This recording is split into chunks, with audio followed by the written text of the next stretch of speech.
Iya, lanjut, Jospin dulu. Lanjut dulu, nggak apa-apa. Nyantai aja dulu kalau gitu ya. Oke, Mohon maaf ya Ustadz, agak serak suara saya ya, lagi sakit pula aku. Lanjut Jos. oke. Memang betul yang dibilang Pak Unitarian itu ya, lah Unitarian. Kenapa? Dalam 1 Korintus 8 ayat 6 dibedakan antara Yesus dengan Bapa. Ya. Di sini dikatakan begini. Namun bagi kita hanya ada satu Allah saja, yaitu Bapa. Jadi hanya ada satu Allah saja, bukan 2, bukan 3 ya. Saudara, hanya ada satu Allah saja. Nah, posisi Yesus apa? Dan satu Tuhan saja. Jadi antara Tuhan, ini sebenarnya Tuhan ya, ini Tuhan ya. Nah, satu Allah saja dan satu Tuhan saja, yaitu Yesus Kristus. Jadi posisi Yesus adalah Tuhan ya. Betul yang dibilang Unitarian. Cuman yang membedakannya itu ya antara saya dengan Unitarian itu adalah Yesus itu memiliki kodrat ilahi. Kodratnya sama seperti Bapa. Dan dia pun layak disembah. Ya, bagi saya tetap mempertahankan ada 2 makhluk ilahi. Satu God, satu Lord ya, satu God, satu Lord. Atau bahasa Indonesianya satu Tuhan dan satu Tuan. Nah, jadi itu bagi saya. Dan dua-duanya adalah makhluk ilahi. Gitu, silakan. Oke, saya tanggapi ya. Kamu harus tahu Jospin, kamu itu pahamnya Unitarian. Jadi Unitarian memahami bahwa Yohanes 1 di situ bahwa Sang Firman itu memiliki sifat keilahian. Bukan berarti Yesus memiliki sifat keahlian, dia adalah Allah yang benar. Dia harusnya disembah. Karena dalam Alkitab, kata proskuneo itu bisa merujuk kepada siapapun. Banyak ayatnya. Seperti Nabi Nathan, menyembah kepada raja. Hal yang wajar dulu Jospin. Kalau proskuneo menyembah.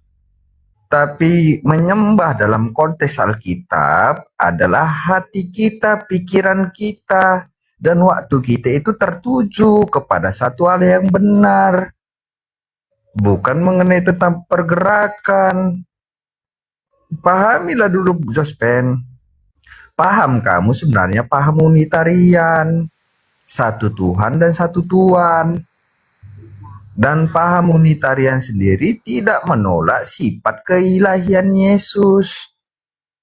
Tapi kami mengatakan sifat keilahian Yesus diberikan oleh Bapa sebagai sang sumber. Kalau kamu menerima bahwa segala kuasa telah diberikan kepada Yesus termasuk kekuasaannya, kamu Unitarian. Izin menyapa. Assalamualaikum warahmatullahi wabarakatuh, Gurunda. Masya Allah. Wabarakatuh semuanya teman-teman sekalian. Waalaikumsalam warahmatullahi wabarakatuh. Semangat siang teman-teman. Tetap perjuangkan kebenaran. Tuhan itu cuma satu, bukan makhluk. Lanjut. Bukan batu hitam. Tuhan itu bukan batu hitam disembah. Itu kan pengakuan kamu. Turunkan manusia penghina ini. Kenapa sudah mau turunkan? Kenapa kamu kepanasan? Iya, betulkan dulu. Datang kok langsung memaki. Jangankan. Oke, silakan Jospin. Ya, lanjut. Gimana Jospin? Kamu menerima enggak kuasa yang dimiliki Yesus itu diberikan oleh Bapa? Silakan Pak Jospin, silakan. Ya. Kalau bagi saya itu memang betul yang diberikan. Tapi kenapa? Kenapa diberikan? Karena dia berasal dari Bapa, keluar dari Bapa ya. Dia adalah satu-satunya teos yang keluar dari Bapa ya. Bukan diciptakan. Ya, berbeda. Jadi nah, di mana ayatnya? Ya, berbeda itu ya. Dia Yesus itu memiliki kodrat ilahi karena dia satu-satunya yang keluar dari Bapa. Ya. Nah, di mana ayatnya? Dalam Yohanes 1 ayat 18 ya. Yohanes 1 ayat 18. Bunyinya begini. Tidak seorang pun pernah melihat Allah, tetapi anak tunggal. Kalau di sini kalau bahasa Yunaninya ditulisnya begini ya. Kalau bahasa Yunaninya monogenes theos ya, monogenes theos. Yang menariknya monogenes theos. Kalau dalam Yohanes 1 ayat 1 dalam klausa kalimat ketiganya, ditulis begini, kai theos en hologos. Dia memiliki sifat ilahi, kodrat ilahi adalah sang firman ya. Nah, mengapa dia memiliki sifat ilahi? Mengapa dia memiliki sifat theos? Karena Yohanes 1 ayat 18 mengatakan monogenes theos. Dia adalah satu-satunya, mono artinya satu-satunya. Genes artinya dilahirkan, diperanakan, keluar. Jadi satu-satunya yang dilahirkan dari Bapa yang memiliki kodrat ilahi. Makanya dia memiliki sifat theos, memiliki kodrat theos dalam kalimat ketiga dalam Yohanes 1 ayat 1. Jadi bukan berarti dia diciptakan, dia tidak diciptakan, tetapi dia dilahirkan, diperanakan, keluar dari Bapa.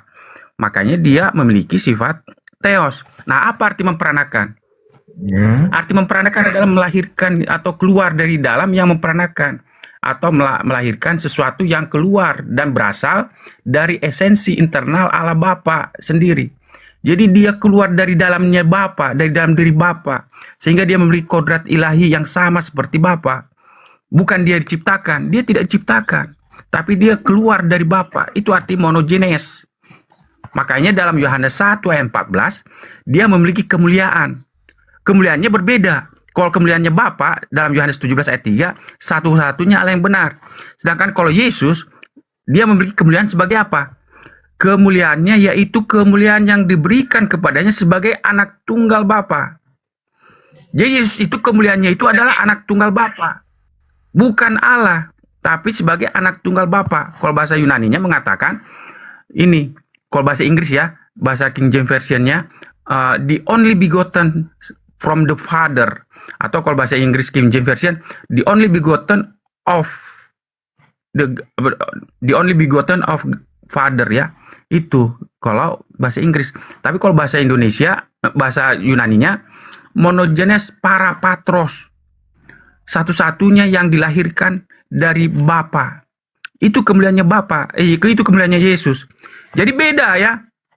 Banyak orang menyamakan Bapa itu adalah Yesus, Yesus itu adalah Bapa. Tetapi Yohanes 1 ayat 14 mengatakan ada perbedaan besar. Kemuliaannya Yesus berbeda dengan kemuliaannya Bapa. Kalau kemuliaannya Bapa menurut Yohanes 17 ayat 3 adalah satu-satunya Allah yang benar. Sedangkan kemuliaannya Yesus menurut Yohanes 1 ayat 14 adalah kemuliaannya sebagai anak satu-satunya yang dilahirkan dari Bapa. Itu perbedaannya. Terima kasih. Ya, kamu tuh Jospen perbanyak dulu belajar. Kemuliaan, makanya kamu harus paham nih. Sebenarnya apa sih arti dari Allah menurut dari Alkitab? Kata Allah itu adalah otoritas yang memiliki otoritas. Makanya kamu pahami, kamu tadi sudah setuju dengan saya bahwa kekuasaan Yesus, otoritas Yesus itu diberikan oleh Bapa. Dan kedua, Bapa sendiri itu menggolongkan Yesus itu sebagai malaikat, bukan sebagai Allah. Buktinya mana? Ibrani 1 ayat 13. Jadi Bapa itu menggolongkan Yesus itu sebagai malaikat yang diperanakan.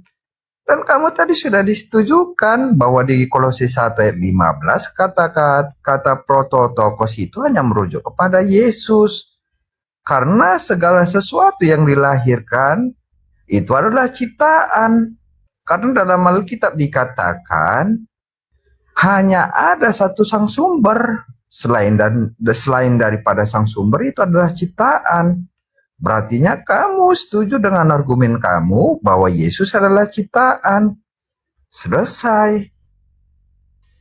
Karena Kolose 1 ayat 15 kata prototokos atau dikatakan sebagai yang dilahirkan, diperanakan, itu hanya merujuk kepada ciptaan. Karena Bapa tidak pernah diciptakan, tidak pernah dilahirkan, tidak pernah diciptakan. Tetapi Bapa sebagai sang sumber adalah yang memberikan kehidupan ke seluruh makhluk. Contohnya seperti Yesus di Yohanes 8 ayat 28, Yesus menerima kehidupan oleh Bapa. Sehingga sang pencipta itu hanya kepada Bapa, bukan Yesus. Dari narasi kamu semua mengatakan bahwa Allah yang benar, bahwa Yesus bukanlah Allah yang benar. dan Yesus adalah ciptaan. Berartinya paham kamu unitarian, Josmin. Itu aja dari saya, Bang Arif. Terima kasih. Ya, terima kasih Bang Unitarian. Gurunda mau masuk, Gurunda? Bang Cuma, silakan. Oke, makasih teman-teman sekalian. Izin sebentar aja berargumentasi. Jadi gini, Bung. Ada kekuatan di atas muka bumi ini, terlepas kita ini Islam atau kita ini Kristen, yang ingin menyaingi Tuhan dengan cara apapun, menggiring manusia untuk mendudukkan dirinya sebagai yang setara, yang pantas kemudian diibadahi atau disembah.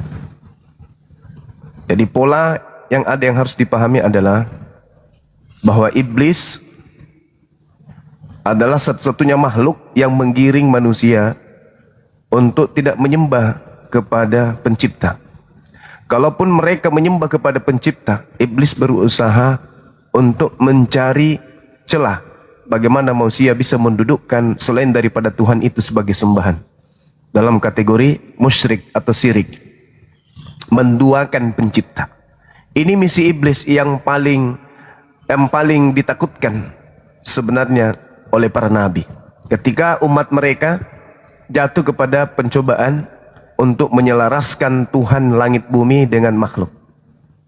Nah, ini yang terjadi ketika saudara Yohanes 17 ini, saudara Jospen ini mencoba untuk memberikan argumentasi bahwasanya ada dua makhluk. Ini adalah satu kemungkaran yang dalam kategori membuat kerusakan di atas muka bumi. Nah, saya jelaskan begini.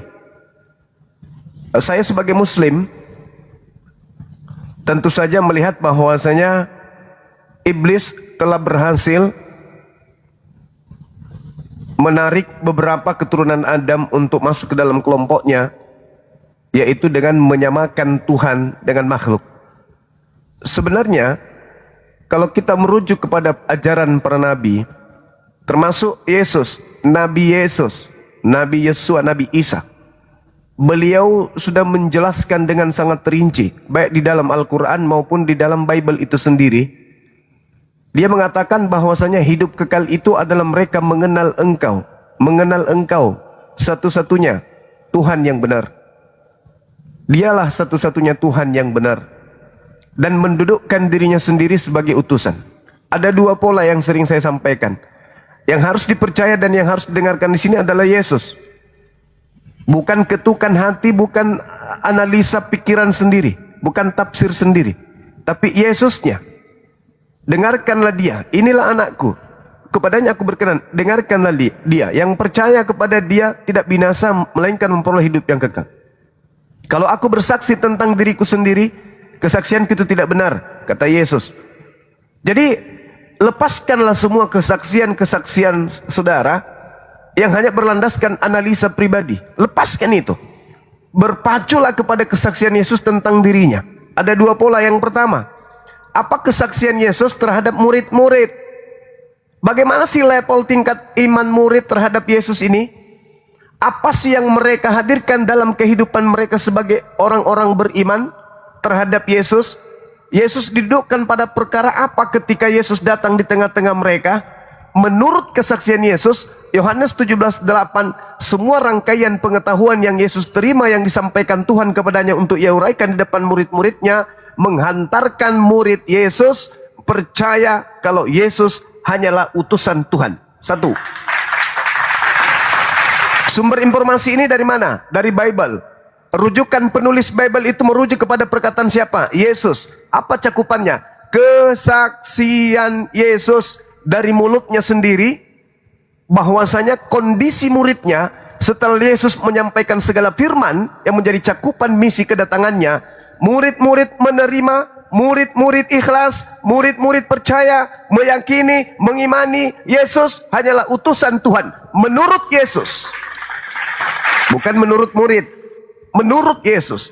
Lalu menurut siapa lagi? Strata tertinggi pendidikan apa lagi yang melampaui itu? Tak ada.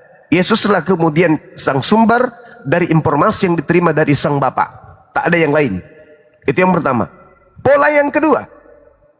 Lalu siapa Yesus menurut Yesus? Bukan menurut tafsir kita. Analisa logika berpikir oleh karena kita Kristen, bukan. Tetapi pernyataan Yesus itu sendiri, di mana itu cakupan dari instruksi Sang Bapa. Dengarkanlah Yesus, percayalah Yesus. Berarti harus merujuk kepada lisan Yesus itu sendiri. Yohanes 5 nomor 36. Ini saya sudah bosan menyampaikan. Apa kata Yesus? Ada kesaksianku yang lebih penting dari kesaksian seorang Jospen, bahwa segala pekerjaan yang aku lakukan, pekerjaan itulah yang aku lakukan sekarang, dan pekerjaan itu adalah saksi dan bersaksi bahwa Bapaklah yang telah mengutus aku. Jadi Yesus mendudukkan kesaksian dirinya sebagai utusan Tuhan. Satu, Yesus mendudukkan kesaksian muridnya kalau dirinya juga adalah utusan Tuhan, Rasulullah.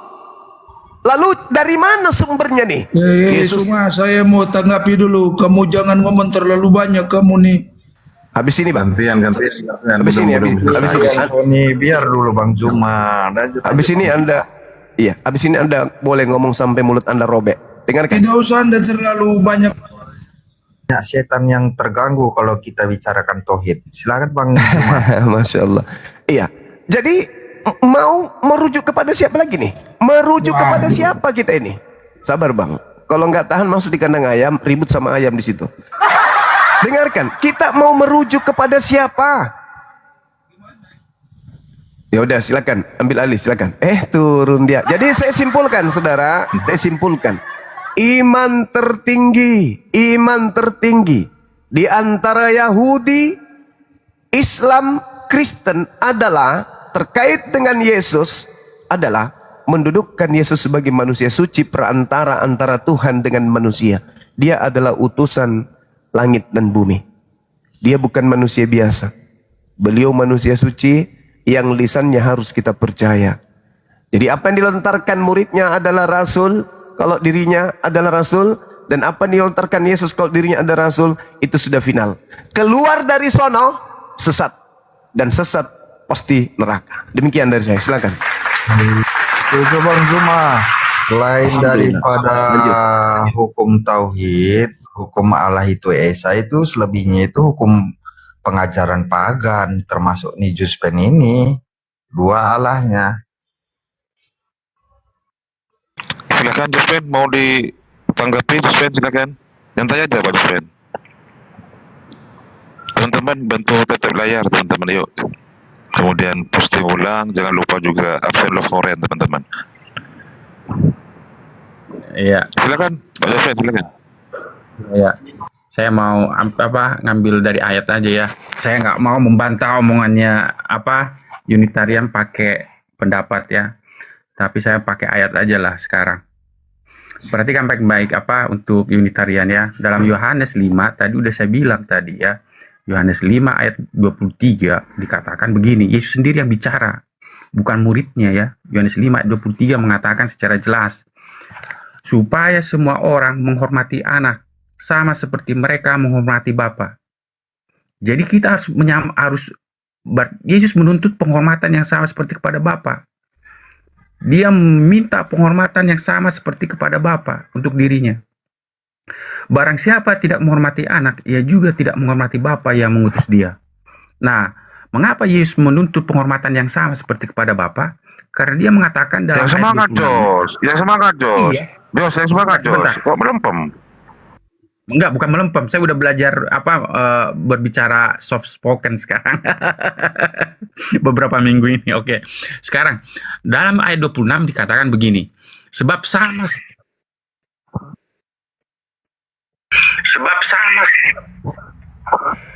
sama seperti Bapa mempunyai hidup dalam dirinya sendiri, demikian juga diberikannya anak mempunyai hidup dalam dirinya sendiri. Jadi Yesus menyamakan dirinya, kodratnya sama seperti kepada Bapa. Tidak pernah ada seorang nabi pun, walaupun Musa dalam Keluaran 7 ayat 1 diangkat diangkat sebagai Elohim kepada Firaun, tetapi dia tidak pernah mengatakan kodratnya sama seperti kepada Bapa di surga. Tapi Yesus menyamakan dirinya sama seperti Bapa. Dalam Yohanes 5 ayat 26. Makanya ketika Yesus berkata di sini dikatakan begini. dalam ayat 19 dikatakan begini. Maka Yesus menjawab mereka katanya, aku berkata kepadamu, sesungguhnya anak tidak dapat mengerjakan sesuatu dari dirinya sendiri, jikalau ia tidak melihat Bapa mengerjakannya. Sebab apa yang dikerjakan Bapa itu juga dikerjakan anak. Bayangkan, pekerjaan yang dikerjakan oleh Bapa sebagai Tuhan, sebagai Elohim, dikerjakan oleh anak. Mengapa dia memiliki kemampuan, memiliki kodrat, mengapa dia memiliki pekerjaan yang sama seperti pekerjaan Bapa? Karena dia memiliki kodrat yang sama seperti Bapak. Saya ambil contoh, bagaimana mungkin Donald Trump mampu mengajari gorila, walaupun gorila itu memiliki bentuk fisik seperti manusia, untuk mengatur Amerika. Tidak mungkin. Tetapi Donald Trump mampu mengajari anaknya menjadi pengusaha, menjadi juru bicara, menjadi pengantara, karena dia memiliki kodrat yang sama seperti Donald Trump. Jadi Donald Trump mampu mengajari anaknya karena kodratnya sama seperti Donald Trump, ya. Itu. Tetapi kalau Donald Trump nggak mungkin bisa mampu mengajari gorila untuk menjadi apa? Menjaga administrasi Amerika, nggak mungkin. Jadi itu umpamanya. Jadi sama seperti Musa. Musa walaupun dia adalah diangkat oleh Elohim sebagai Elohim untuk Firaun, tetapi Musa nggak bisa mengerjakan pekerjaan Bapa di surga, ya. Itu bedanya. Jadi jangan kita katakan Yesus itu nggak memiliki kodrat ilahi yang sama seperti Bapa. Yesus sendiri dalam Yohanes 5 menyatakan siapa dirinya. Makanya terjemahan LAI membuat judul, ini judul buatan ya, membuat judul kesaksian Yesus tentang dirinya. Jadi dalam pasal 5 Yohanes itu mengatakan siapa Yesus menurut Yesus. Jadi kalau kita ingin memahami siapa Yesus menurut Yesus, baca Yohanes 5. Itulah makanya kitab Yohanes ditutup dalam Yohanes 20 ayat 31 dikatakan begini. Yohanes 20 ayat 21 dikatakan begini ya, 30. Dikatakan begini, memang masih banyak tanda lain yang dibuat Yesus di depan mata murid-muridnya yang tidak tercatat dalam kitab ini. Tetapi semua yang tercantum di sini telah dicatat supaya kamu percaya bahwa Yesuslah Mesias, Anak Allah. Kitab Yohanes mencatat bahwa ditujukan supaya menyatakan bahwa Yesus adalah Anak Allah, bukan satu-satunya Allah yang benar. Tetapi mencatat bahwa Yesus itu adalah Anak Allah. Jadi ini adalah kata penutup.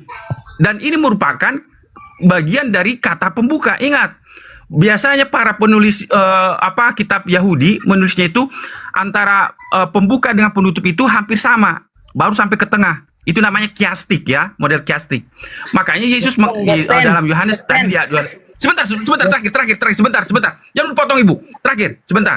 Makanya dalam Yohanes 1 ayat 14 dikatakan begini, firman itu telah menjadi manusia dan diam di antara kita, dan kita telah melihat kemuliaannya. Kemuliaan apa? Yaitu kemuliaan yang diberikan kepadanya sebagai anak tunggal Bapa. Penuh kasih karunia dan kebenaran. Jadi dibuka dengan sebagai anak tunggal Bapa, ditutup sebagai anak tunggal Bapa. Itu jawaban saya. Terima kasih. Yohanes 17:3 Jospen. Menurut kamu tuh gimana? Saya udah bahas, baik. Sebentar. Baik. Bentar dulu ya Bunda. Sebentar, saya mau jawab dulu Bunda ini. Jangan lupa potong dulu Unitarian. Nah, Yohanes 17 ayat 3 ya. Baik, perhatikan baik-baik.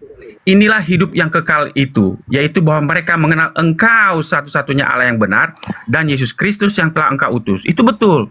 Makanya di sini dikatakan gelar Bapa di surga itu adalah satu-satunya Allah yang benar. Ya, satu-satunya Allah yang benar, bukan dua, bukan tiga. Dan kemudian diposisikan Yesus sebagai apa? Mengenal Yesus Kristus yang telah Engkau utus. Yesus itu utusan, tetapi ingat, utusan dalam hal sebagai apa? Seperti saya bilang tadi, dalam Yohanes 1 ayat 14 dikatakan begini, Yohanes 1 ayat 14. Firman itu telah menjadi manusia dan diam di antara kita, dan kita telah melihat kemuliaannya. Tadi kemuliaan Bapa di surga itu menurut Yohanes 17 ayat 3 adalah satu-satunya Allah yang benar. Tetapi kemuliaannya Yesus itu sebagai apa? Yaitu kemuliaan yang diberikan kepadanya sebagai anak tunggal Bapa. Kalau bahasa Indonesia yang selengean dibilang begini, anak satu-satunya Bapa. Itu kalau bahasa Inggris ya, bahasa Inggris menuliskannya begini. King James Version ya. Dan firman itu telah menjadi daging dan tinggal di antara kita, dan kita telah melihat kemuliaannya, yaitu kemuliaan sebagai sebagai artinya sang satu-satunya yang dilahirkan dari Bapa. Jadi Yesus itu adalah satu-satunya yang dilahirkan dari Bapa, bukan dua, bukan tiga. Makanya Roh Kudus itu bukan keluar dari Bapa sebagai Allah, bukan, tapi dia itu adalah tenaga. Ya silakan, terima kasih. Berarti Bapak adalah anak itu sendiri. Sebentar ya Bunda. Bukan. Kasih gerunda, mungkin gerunda langsung. Silakan gerunda. Beri pencerahan ini. Tapi boleh Bang Arif. Oh, oke, lanjut. Iya. Jangan disenggol-senggol Jaspen, karena setiap disenggol pasti panjang lagi nanti. Lanjut. Iya, ini ya Bang Juma. Makanya Jospen, kamu pahami apa yang dilahirkan. Makna dilahirkan itu bukan Bapa beranak. Pluk, lahir Yesus. Makanya kamu baca itu 1 Korintus 15 ayat 27. Jangan kamu samakan kodrat Bapa dengan kodrat Putra. Karena segala sesuatu yang dimiliki oleh Yesus itu adalah pemberian dari Bapa. 1 Korintus 15 ayat 27. Segala kuasa ditaklukkan di bawah kaki Dia, tetapi Dia tidak termasuk di dalamnya. Jadi yang memberikan itu adalah Bapa. Jangan kamu menyamakan kodrat yang memberi dengan yang menerima, itu jelas sekali berbeda kodratnya, Jospen. Bagaimana pula kamu memberi sama kodratmu dengan yang menerima? Yang berartinya kamu itu sangat lawak menerjemahkan Alkitab. Dan yang dimaksudkan dilahirkan itu di Ibrani 1 ayat 5. Makanya bagaimana pula kamu menyamakan kodrat sang ilahi, sang sumber itu dengan seorang malaikat? Ibrani 1 ayat 5. Bapa itu menggolongkan Yesus itu sebagai malaikat. Jadi bagaimana pula malaikat kamu sandingkan kodratnya dengan sang sumber? Baca deh coba Ibrani 1 ayat 5. Siapakah di antara malaikat-malaikat anakku kau hari ini?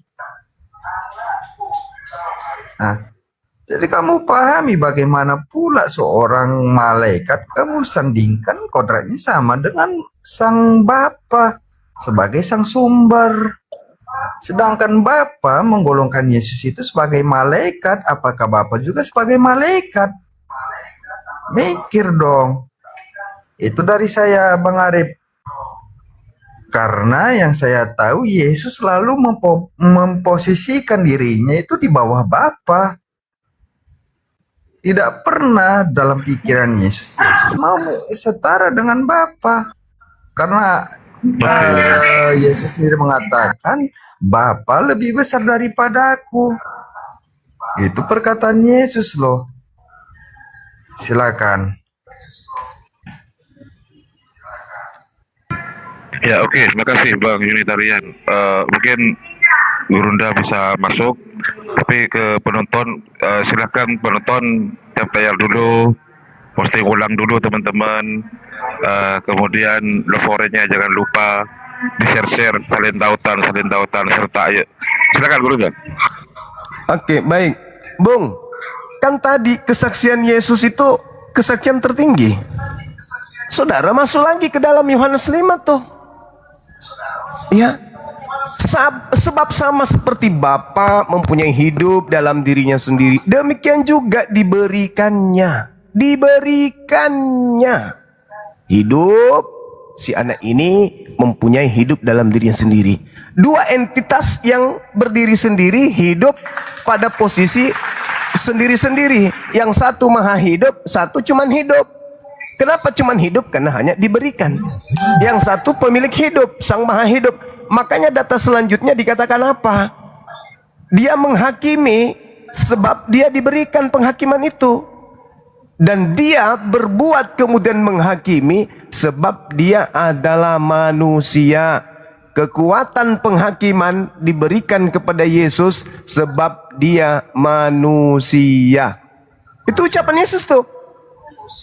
Aku diberi untuk memberikan penghakiman sebab aku ini adalah manusia. Jadi Yesus tidak bisa melakukan apa-apa selain apa yang oleh Tuhan kepadanya. Maka Yesus itu bukti bahwa dia tidak sehakikat dengan Tuhan. Coba baca data 27-nya. Apa yang dikatakan itu? Dan Bapa telah memberikan kuasa kepada Yesus untuk menghakimi, karena aku Yesus adalah anak manusia. Selesai sebenarnya di situ. Jadi ketika Anda membawa data Yohanes 5:26, ingat yang tadi Yohanes 17:8. Segala firman. Jadi bukan cuma comot-comot firman. Segala firman termasuk yang tadi. Sebab sama seperti Bapa mempunyai hidup dalam dirinya, demikian juga anak diberikannya hidup dalam dirinya sendiri dan seterusnya. Semua itu masuk dalam rangkaian segala firman. Bukan cuma satu-satu comot-comot sana sini, bukan. Tapi segala firman termasuk aku dan Bapa satu. Siapa yang melihat aku melihat Bapa. Kemudian makananku adalah melakukan pekerjaan dari Bapa. Siapa yang menolak aku sama menolak Bapa. Itu sama. Semua dalil telah diberikan oleh Yesus, dalil-dalil itu, dan ending setelah murid menerimanya, Yesus hanyalah utusan Tuhan. Tapi kenapa saudara Jospen memahaminya dia Tuhan? Karena itu tadi, Anda terjebak dalam pengajaran Helenisme. Anda terjebak ajaran politeisme. Di mana memang, maaf, di Kristen itu memang ada pengajaran-pengajaran politeisme yang berbaur masuk ke dalamnya. Makanya dalam 2 Petrus 2 dikatakan begini, sebagaimana dahulu di tengah-tengah umat Tuhan muncul nabi-nabi palsu, demikian juga sekarang di tengah-tengahmu ada penyesat yang memasukkan pengajaran-pengajaran yang membinasakan.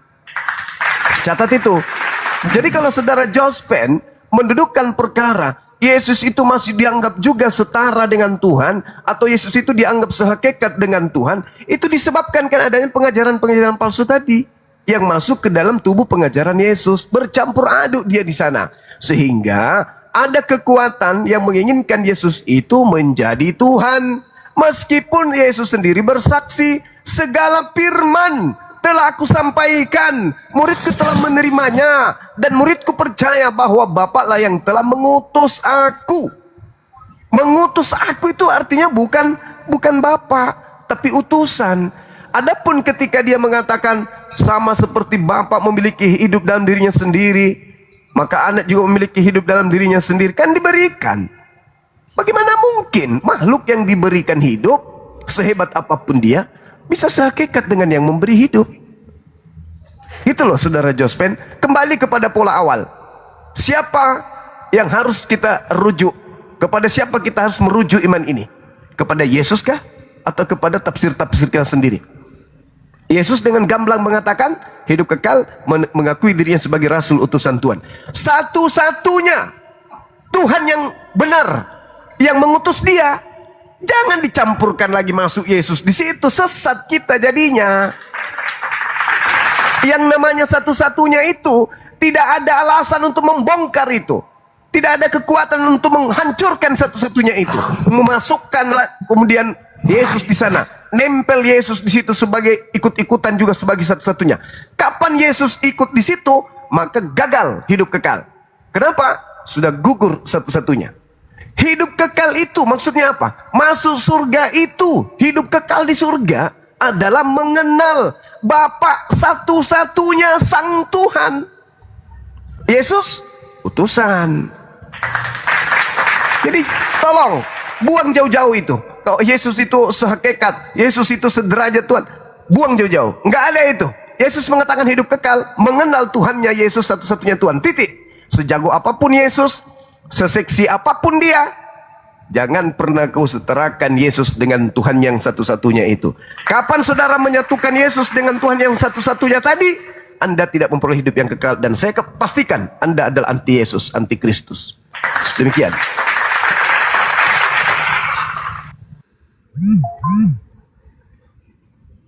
Saya ya. Ya, Boleh silakan saya? Pak Jospen. Oke. Atau saya sapa dulu.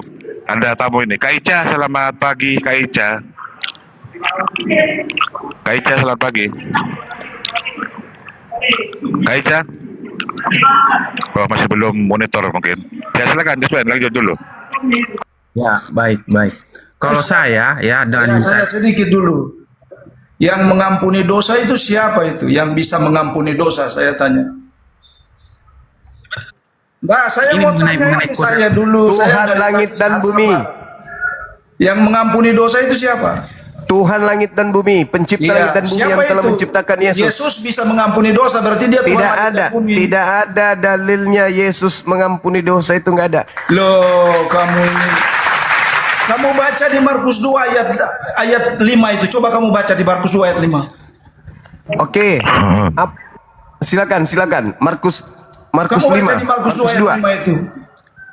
Oke, kita bacakan teman-teman, biar saudara ini paham. Izin yang lain ya. Anda yang tidak paham. Ketika Yesus melihat iman mereka, berkatalah ia kepada orang lumpuh itu, "Hai anakku, dosamu sudah diampuni." Saya bisa juga mengatakan itu kepada Patah kamu. patah leher kau. Bonyok. Kau bohong. Kau Saya bohong, juga kau. saya juga bisa mengatakan itu kepadamu, bohong. Bonyok. Saya kasih tahu Wahai buat kau Sony, Cuma wahai kau Sony, kepala Cuma kau sepotong. dengar. Anakku, dosamu sudah diampuni. Aku juga bisa ngomong begitu. Sony, manusia tanpa kepala. Kau betul-betul baik. Dosamu Kau dengar telah saya diampuni. Udah. Kau dengar saya ngomong. Silakan. Boleh kau Boleh. Oke, Suma. Kau baca, kau yakin bahwa firman Allah itu lebih besar dari pikiranmu? Itu dalil yang tertulis dan saya tidak pernah mengakui Markus itu tulisannya firman Saya Tuhan. tanya, Catat itu. ini saya tanya, kamu jawab salah dari pertanyaan saya. Saya tidak pernah mengakui Markus itu murid Yesus. Dia pengarang bebas, wartawan lepas. Itu dalil, Catat itu data. Kamu tidak percaya, oke? Kamu tidak percaya data. Saya tanya kamu sekarang ini. Saya tanya kamu, Suma. Ya. Apakah kamu Izin yang punya lain. pikiran akal itu bisa melebihi pikiran Tuhan? Saya tanya kamu dulu. Saya katakan ini jawaban saya nih. Loh, Tuhan jawab saja, Anda Suma, bertanya. jawab saja. Anda bertanya, Iya. saya menjawab. Oke. Iya. Tuhan tahu kapasitas akal saya sebagai manusia sehingga Tuhan menciptakan, membuat sebuah keadaan supaya akal saya sampai kepada kebenaran mutlak akan dalil-dalil Tuhan. Catat itu. Kalau Catat betul itu. Anda punya akhlak, Anda terima itu dalil, Anda terima itu yang sudah tertulis. Kenapa Anda lari? Saya Yang ulang sudah lagi. tertulis Izin. itu data yang benar, data yang akurat. Izin, Kenapa Anda teman-teman. lari? Saya Yesus ulang lagi, saya ampuni baca. dosa. Itu artinya di Allah. Sekarang saya bawa kamu lagi. Saya bawa kamu dulu ke kebenaran. Saya mau bawa kamu. Saya mau bawa Saya kamu. bacakan Kamu sudah bicara dalilnya. dari tadi. Sekarang saya. Saya baca Sekarang dalil. Semua. Saya baca dalil lagi. Saya baca dalil dulu. Saya mau arahkan kamu dulu. Ketika Yesus melihat iman mereka, berkatalah Yesus kepada orang lumpuh itu. "Hai anakku, dosamu sudah diampuni." Tidak dia katakan, Selesai. "Dosamu telah aku ampuni." Enggak. Tapi dosamu telah diampuni. Jangankan keadaan, sabar sedikit bang. Jangankan keadaan seperti ini, Tuhan lo lagi disalib aja dia mengatakan apa? "Bapak, Suma, ampunilah dengar, dosa mereka." Saya mau katakan buat kamu, Suma, dengar dulu. Sebab dengar. mereka tidak tahu Kamu apa yang data telah ada mereka saja kamu kerjakan. bohong.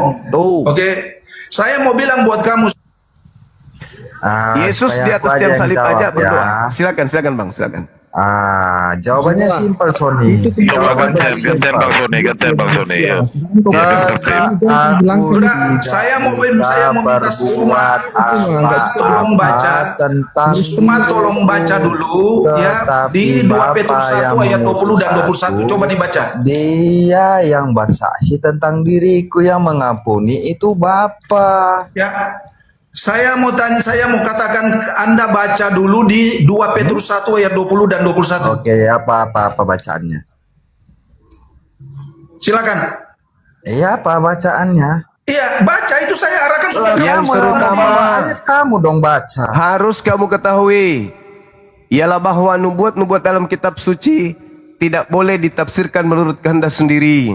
Iya, Sebab betul. tidak pernah nubuat dihasilkan oleh kehendak manusia, tetapi oleh dorongan Roh Kudus. Orang-orang berbicara atas nama Theos. Sudah. Sekarang kenapa Sudah. Anda Kamu punya otak menafsirkan? kecil itu mau mengerti firman Allah semua. Justru saya kembalikan ke Anda. Kembalikan kepada Saya kembalikan ke Anda. Kenapa Anda mentafsirkan jelas Markus sudah 2? berkata Tuhan mengampuni dosa, dia itu Allah, kamu bagaimana? Aduh, Kenapa Sony, Anda mentafsirkan? Kenapa Anda mentafsirkan Gini Markus aja, 2 Bang nomor Juma. 5 itu Itu sebagai bukan ucapan tafsir, itu kebenaran, itu sebagai data Yesus yang yang mengampuni? akurat. Kok kamu bilang tak tafsir? Sony, Kamu Sony, ngawur supaya aja kamu semua. paham ya, supaya Coba kamu paham. gantian Ada nggak dulu di situ Sony. Yesus Kamu mengampuni ngawur, seperti kamu ini? punya ternyata. Gantian Ada dulu nggak? Sony. Sedikit ya, Markus Ustaz, 2 supaya aku jelaskan. Saya Markus arahkan 2 kamu nomor lagi 5 ada baca nggak di Yesus Wahyu mengatakan 19 dosamu ayat telah 11 aku itu ampuni? dibaca. Saudara, Sony, supaya kamu paham ya. Bukan Saudara, hanya Markus Yesus 2 yang nomor 5. mengampuni. Ada nggak Yesus Apa di itu? mengatakan Udah aku ngomong mengampuni? itu, kamu punya narasi itu batal, semua gagal. Tapi semuanya itu berasal daripada Bapa, bukan Ya, murid. iya, itu dari Bapa. Bapa. Dan Bapa ada di dalam diri Yesus. Mau kemana dia? Bah, Yesus juga mengatakan kepada muridnya, kamu di dalam aku, berarti Iya, Kamu gantian, baca, Sony, gantian. kamu baca dulu di Wahyu 19 ayat 10 dibaca itu. Oke, Wahyu 19 ayat 10 apa? Coba dibaca Coba ayatnya. coba jangan kayak kamu pasar. berapa yang Jangan kayak ngawur-ngawur pasar, aja. sebentar. Kami Jangan aja, kayak pasar. kami dua aja. Jangan kayak pasar Bang Yuntarian. Ya. Iya, silakan sebentar. Silakan Gurunda, silakan. Iya, silakan Gurunda. Apa Gurunda Jangan ini? kayak pasar lah. Batasi perkataan Yesus. Kau bilang percaya perkataan Yesus. Kau batasi perkataannya bagaimana?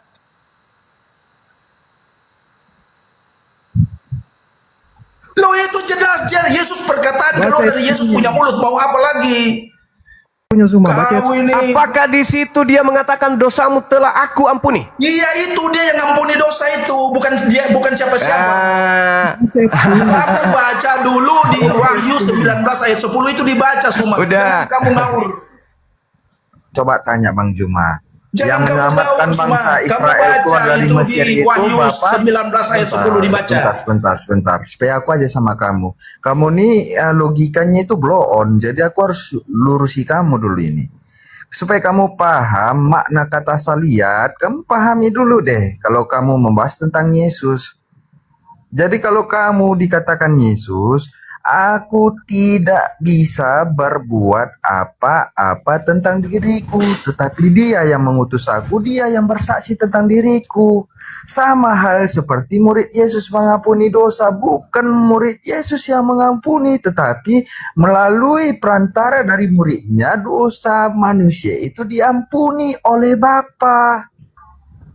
ayat 10-nya. Saya baca ini ayat 10-nya. Ayat 10. Markus 2 ayat 10. Silakan. Saya baca. Supaya jelas Silakan ini. baca dong. Begini, kalau kamu persis sama Yesus, kamu sendiri membatasi. Dari mana Kamu saya kalau membatasi? Karena saya yang saya Dengar, belajar. saya baca ayat 10. Dengar, saya baca ayat Sendiri 10. mengatakan Berikan dia bahwa aku berikan tidak dia bisa ruang berbuat untuk apa-apa. membaca data 10-nya, silakan. Coba kamu Ya, katakan, dibaca coba dengan kamu 10, jawab itu silakan. semua. Saya baca ayat 10-nya. Kalau kamu Iya, tidak percaya, Gantian. Jangan kayak pasar. Jangan kayak Silakan, pasar. silakan. Yesus, tapi Kasih kamu kasih membatasi. dia untuk Mana? mengartikan, Ternyata ini sendiri silakan. kamu batasi. Nomor 10 silakan Anda percaya baca. bahwa akulah dia, kamu akan mati oleh karena dosamu. Sony, diam dulu kau Sony. Jangan, kamu anak-anak, kamu apa kamu mau artikan Baca apa? nomor 10 silakan. Sebentar, Baca, Bang saya Juma. sebentar saya baca lu Sony. Kalau kamu Kamu tidak percaya bahwa aku adalah dia, kamu Yesus akan kata mati di dalam Yohanes dosamu. itu, Berartinya Bapa kamu dalam akan mati Yesus. oleh karena dosamu. Berartinya Bapa sama dengan Yesus. Saya baca ayat 10-nya ya. Jawab dulu. Berartinya Pokoknya Bapa sama pasar dengan ini. Yesus. Coba gantian. Coba Tapi gantian. supaya kamu tahu. Coba gantian. Pakai data. Sebentar. Kuasa. Silakan pakai data satu-satu. Biar dia Silakan. baca nomor 10. Ya, dengar saya baca nomor 10.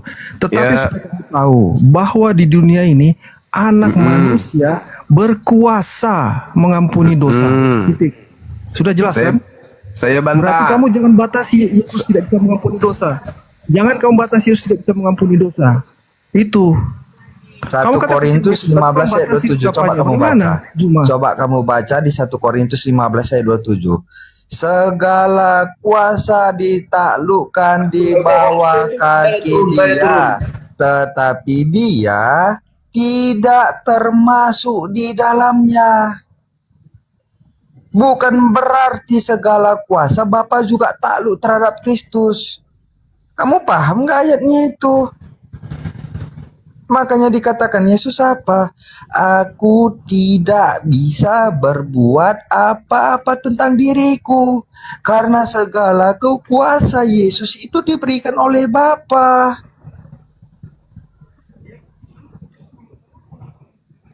Lah, masalahnya kamu mengatakan bahwa Yesus mengampuni, sedangkan yang mengampuni itu Bapa melalui perantaranya Yesus. Ya sudah, berarti sama aja kan, Yesus juga bisa mengampuni. Terus Beda, kamu masalahnya tahu di nggak mana? melalui dengan oleh? Ini tulisannya kamu baca ini Kamu lugas tahu bilang nggak ini. pahamnya kata melalui dengan oleh? Melalui sama saja itu. Artinya Yesus Sama. itu berkuasa. Belajar bahasa Indonesia dari mana terus kamu oleh sama melalui itu sama gimana? artinya? Sebenarnya kamu memahami Yesus kayak gimana sih? Kamu bilang kamu percaya sama Yesus, tapi kamu membatasi ucapannya. Kan gue Yesus menurut dari Tolong. pemahaman saya adalah nabi, adalah manusia ciptaan pertama Bapa. Dia tidak setara dengan Bapa. Dia nggak setara dengan Bapa. Betul, Dia tapi adalah dia berkuasa Tuhan, bukan mengampuni dosa. Tuhan. Kamu bilang nggak bisa mengampuni dosa. Dia berkuasa kok mengampuni dosa, itu ada tulisannya langsung dia mengucapkan itu. Terus kamu Iya. batasi ucapannya. Melalui, tapi kamu batasi paham untuk nggak ucapannya. melalui? Kamu tolol. Gini, supaya kamu paham ya kata melalui ya. Saya tanya kamu ya, yang mengeluarkan bangsa Israel itu Allah atau Musa? Ya Allah lah melalui Musa. Lah tapi masalahnya kan apa? kamu paham. Allah melalui Yesus, Musa nggak ada sama masalah seperti di situ. Yesus Saya kalau kamu percaya kepada Yesus, jangan kamu batasi itu kuasanya ucapannya. dari Bapa. Ucapan Yesus itu lugas, terang, eksplisit. Jangan kamu batasi.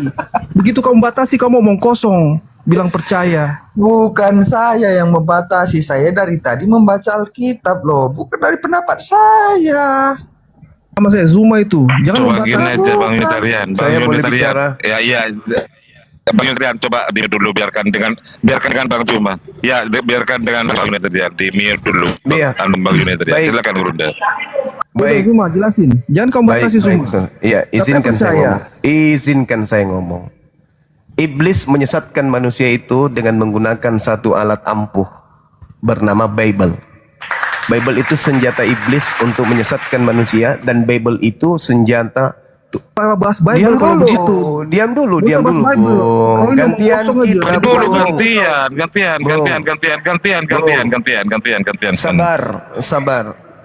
Sabar ya.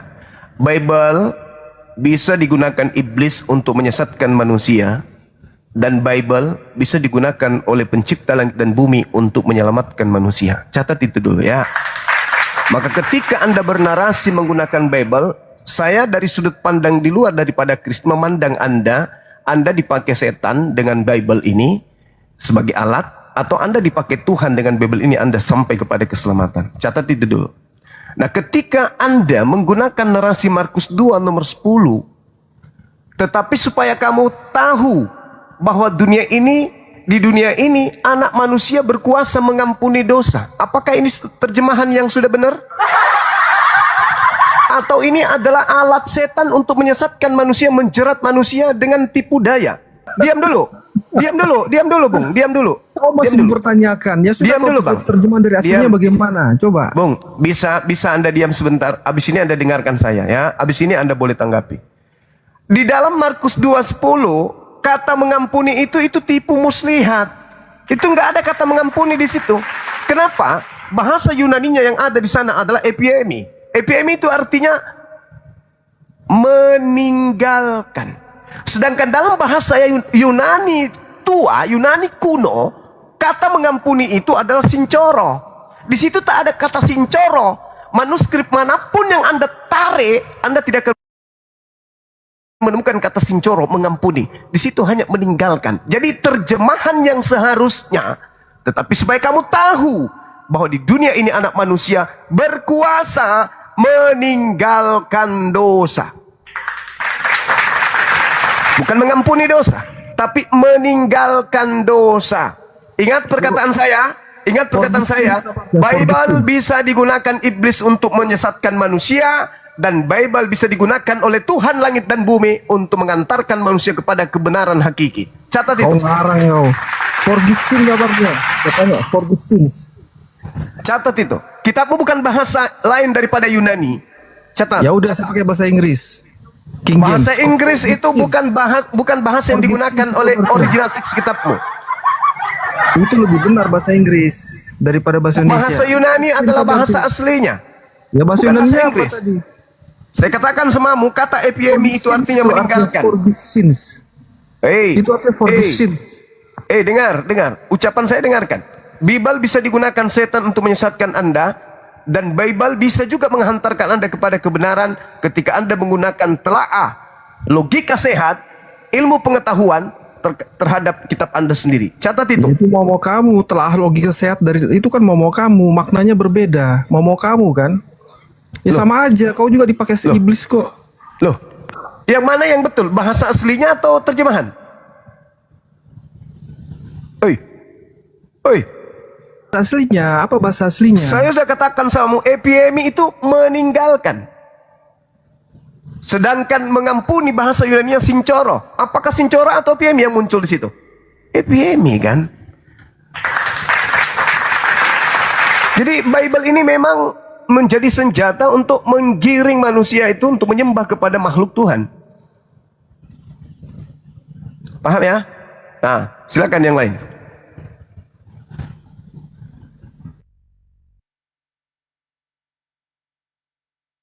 Terjemahan originalnya. Lanjut.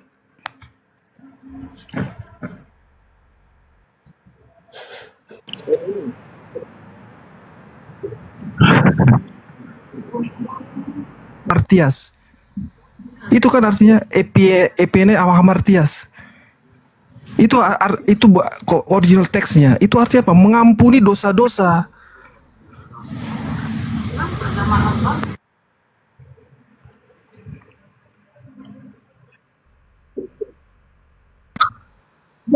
Kau aja ngarang semua.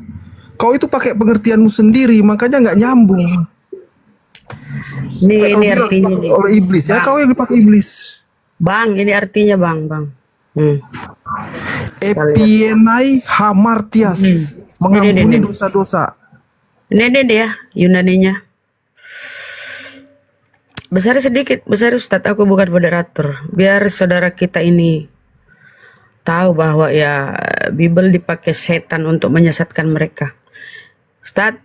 Ya sudah, jangan bahas itu. Betul, sabar lah bang. Berstandar ganda, goblok sekali. Orang berstandar ganda itu goblok. Iya mama, sabar. Nah ini ya EPM. Sabar dulu lah, kita buktikan dulu biar kau ini bang, tenang dulu ya. EPM ini. Aku pergi meninggalkan nih, bukan mengampuni. Ini originalnya, saya ambil dari sini ya, original teks Bible ini ya. Nih, saya ambil dari sini ya. Nah ini saya baca langsung nih, lengkap nih, saya baca langsung nih. Dengar. Ini data ini. Bentar, bang. Ini data ini nih. Bang. Ini EPN kan ini. Bang. Ini kita lihat ya. Bang, 863. Nih. Kan di sini 863 nih. Mengampunkan kan? Bisa mengampuni 863 kan? Mengampunkan ini, mengampuni. Ya, kan Bible sering direvisi nih 863 nih. 863. Kita klik ya artinya ya. Terjemahkan. Apa terjemahannya teman-teman nih? Aku pergi, ya kan? Nih. Jadi kau itu bang disesatkan oleh, ya gimana dong nih? Bukan mengampuni. Oke, lanjut. Itu original Bible loh.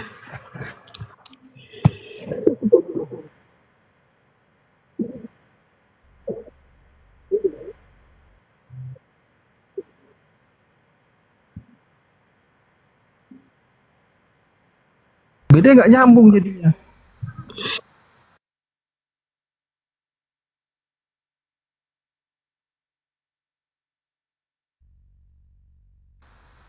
Sudah dibilang dia diberi kuasa. Yesua diberi Menurut kuasa. Yesus, dengar.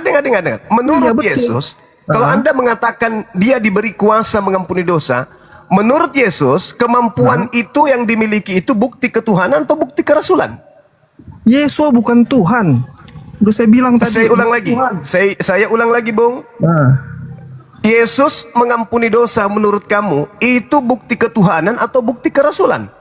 Menurut Yesus. itu bukti bahwa dia Mesias. Saya Bukti ulang bahwa dia lagi. Mesias. Nah, Tapi inilah cara iblis menyesatkan. Luruskan hatimu, Sudah lembutkan dibilang hatimu. Yesua itu Mesias. Dengar. Jelas di situ. Menurut Yesus, Nah, dia mengampuni dosa itu bukti kerasulan atau bukti ketuhanan? Menurut Yesus. menurut Yesus. Coba Ya. kau cari. Coba cari Yohanes- teksnya. Yohanes Pernyataannya. 5 Coba nomor cari teksnya. 36. Coba saya Bahwa buka. semua pekerjaan yang diberikan Bapa kepadaku, pekerjaan itu yang kulakukan sekarang, dan pekerjaan itu bersaksi bahwa Bapa lah yang telah mengutus aku. Itu kesaksian Ya, sudah. Yesus.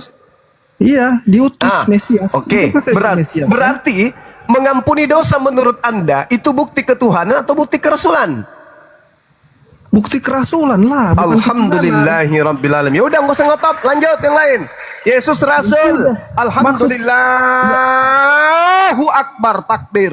ketuhanan. Ya, jangan kau batasi ucapan Yesus. Kau kan tadi membatasi ucapan Yesus, makanya saya komentar. Oke, lanjut.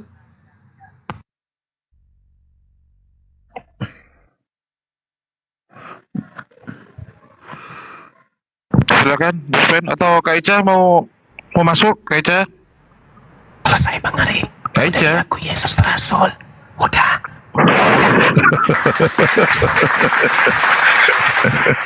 Udah. Yang kasihan Bang Tadi Joseph. ini moderator sambil bantu. Udah diakui. Yesus Rasul udah. Gak ada lagi harapan. Tutup gereja. Aku ntar aja. Lanjut aja yang lain. Udah, Silakan Yesus Kak Ica, sudah open game nggak apa-apa, ayo.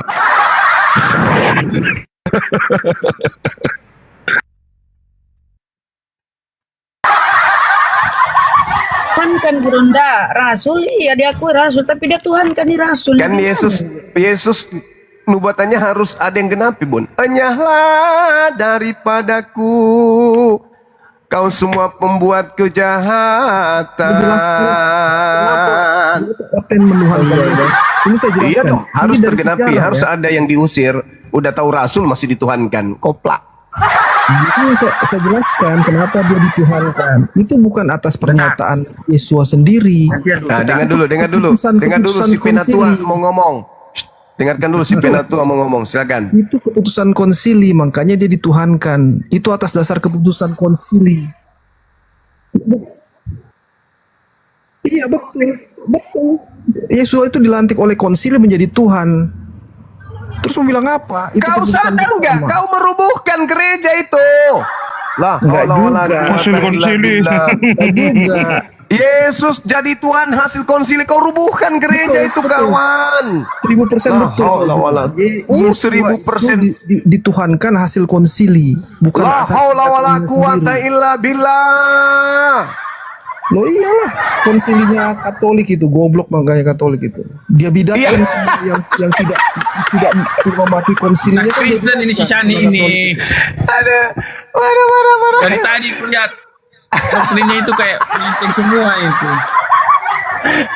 Katolik Ini itu kayak goblok Kristen. kayak. Yesus Tuhan konsili. Astagfirullahalazim, ya Allah yang karim. Maha benar Allah dengan segala firman-Nya. Ya, lanjut, Penatua lanjut. Itu hasil konsili. Tuh Dari dulu aku tahu, Ya sudah. Ampun. Ya itulah makanya agama Kristen Oten itu hasil konsili semua yang bilang Yesus Tuhan. Terus mau bilang apa? Itu kan Anda sendiri agama apa? Protestan. Wah,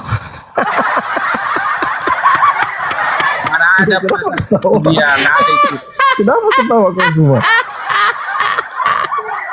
Loh, kenapa saya? Saya nggak mengakui mana mau Protestan dia mengakui kalau Yesus itu Tuhan lantikan konsili, mana mau? Iya, karena mereka Anda sudah ini bukan Protestan kayaknya, Anda ini prosetan kayaknya. Sok tahu. Nggak ada itu. Pernyataan termahal 2026 adalah pernyataan saudara. Yesus adalah Tuhan, lantikan konsili. Dan Betul. Katolik itu goblok karena telah melantik Betul. Yesus menjadi Tuhan. Betul? Betul. 1000% betul. Wah. Bang Arif tanggung jawab, Bang Arif. Bang Arif tanggung jawab. Ini akan heboh ini. Iya, udah. Senilai nih. Waduh. Berapa? Moderator. Waduh, Pak. Gurunda dia bilang Katolik goblok, tapi kan kok imani Udah itu. saya turun ya. Gimana sih? Saya Mesianik Judais. Biar tahu ya. Oh, berubah lagi dalam hitungan detik. Kamar dia. Katanya protes. Gimana ini Josen? Kayaknya. Makanya dari tadi kayak oleng dia itu. Dia bukan Kristen itu. Ada mesianik ternyata. Lanjut. Dia itu menyamar itu. Bangke itu. Dari tadi kulihat udah berbeda jauh itu. Nah sekarang ya jawab bagian saya dulu ya. Saya ingin Enggak, dia Kristen. Dia tiap malam naik ke komal saya, Jospen. Semalam naik ke komal saya. Kemarin juga naik ke komal saya itu. Bisa itu 10 tahun orang ngaku-ngaku Kristen tapi bukan Kristen itu. Ngaku-ngaku aja itu. Nah baik. Bagi saya Yesus itu memiliki kodrat ilahi sama seperti itu, seperti Bapa. Karena ini ya, Yesus sendiri yang mengatakannya itu ya. Di dalam Yohanes 3 ayat 16 ya. Yohanes 3 ayat 16 dia sendiri yang mengatakan itu ya. Yohanes 3 ayat 16. Karena ini ucapan Yesus ini ya. Karena begitu besar kasih Allah akan dunia ini sehingga ia telah mengaruniakan anaknya yang tunggal. Nah, kata anaknya yang tunggal ini, kalau bahasa Yunaninya di sini dikatakan begini ya. Monogenes apa? Monogenes ini ya, monogenes. Huion ya, ini. Nah, mono artinya satu-satunya ya. Genes artinya dilahirkan. Jadi Yesus sendiri mengatakan bahwa dia betul satu-satunya adalah yang dilahirkan dari Bapa. Dia keluar dari Bapa. Makanya dia memiliki kodrat ilahi yang sama seperti Bapa. Jadi Yesus bukan karena kemampuannya mengampuni, bukan karena kemampuannya membuat mujizat makanya dia disebut Tuhan. Bukan karena keputusan konsili makanya dia disebut Tuhan. Tetapi karena pengakuan Yesus dalam Yohanes 3 ayat 16 mengatakan bahwa dia adalah satu-satunya yang keluar dari Bapa sehingga dia memiliki kodrat yang sama seperti Bapa. Itu. Nah, 2 kali dia mengatakan secara terus terang dalam Yohanes 3 ayat 16 dan dalam Yohanes 3 ayat 18 ya. Yesus menggunakan kata monogenes. Ya, Yohanes 3 ayat 18 pun mengatakan begitu. Di sini ya, Yohanes 3 ayat 18. Ya, di sini dikatakan begini. Kalau bahasa Indonesianya barang siapa percaya kepadanya, ia tidak akan dihukum. Barang siapa tidak percaya, ia telah berada di bawah hukuman. Kenapa? Sebab ia tidak percaya dalam nama anak tunggal Allah. Kalau tunggal satu-satunya ya, anak satu-satunya Theos ya. Jadi di situ anak satu-satunya Theos. Makanya dia memiliki kodrat yang sama seperti apa? Bapa. Itu alasan mengapa Yesus memiliki kodrat yang sama seperti Tuhan. Jadi bukan karena konsili Yesus diangkat sebagai Tuhan, tetapi karena pernyataan Yesus dalam Yohanes 3 ayat 16 dan 18, Yesus dianggap sebagai Tuhan, sebagai anak Tuhan itu. Tapi berbeda. Ya, tapi berbeda. Kalau Bapa adalah satu-satunya Tuhan yang benar, sedangkan Yesus adalah satu-satunya anak Tuhan. Tetapi keduanya memiliki kodrat yang sama itu. Tetapi Bapa lebih besar, seperti Yesus 2 kali katakan dalam Yohanes 10 ayat 29. Bapa lebih besar daripada apa? Bapa lebih besar daripada segala sesuatu, termasuk Yesus.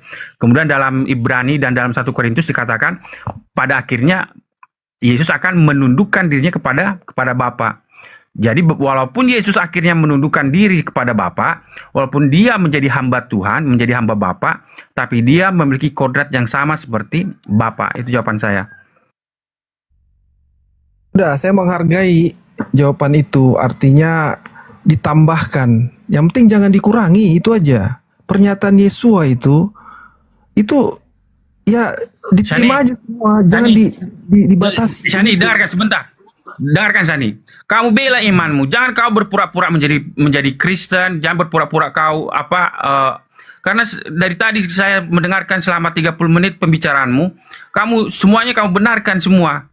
Kamu seperti antara Unitarian, antara RT06, antara manalah semuanya. Kau akui semuanya. Akhirnya ujung-ujungnya kau maki-maki ketuhanan Yesus. Jadi maksud saya, pertahankan imanmu. Kalau kamu bilang, kalau kamu tidak mengakui Yesus sebagai Tuhan, jangan kau di awal kau bilang kau akui Yesus sebagai Tuhan, pada akhirnya kau tidak akui sebagai Yesus sebagai Tuhan. Itu maksud saya. Jangan kau malu dan imanmu. Kalau kau malu, nggak usah kau naik ke atas.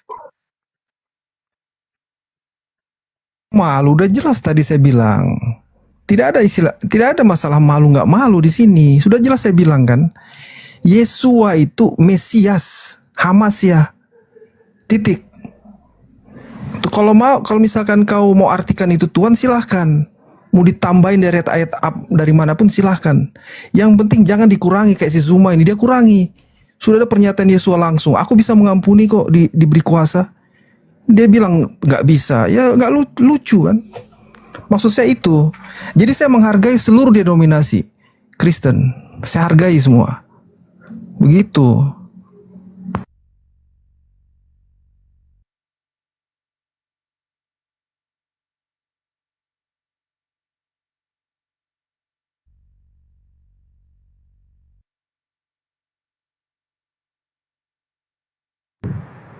Coba Kak Ica, saya pengen Kak Ica. Bidatkan orang.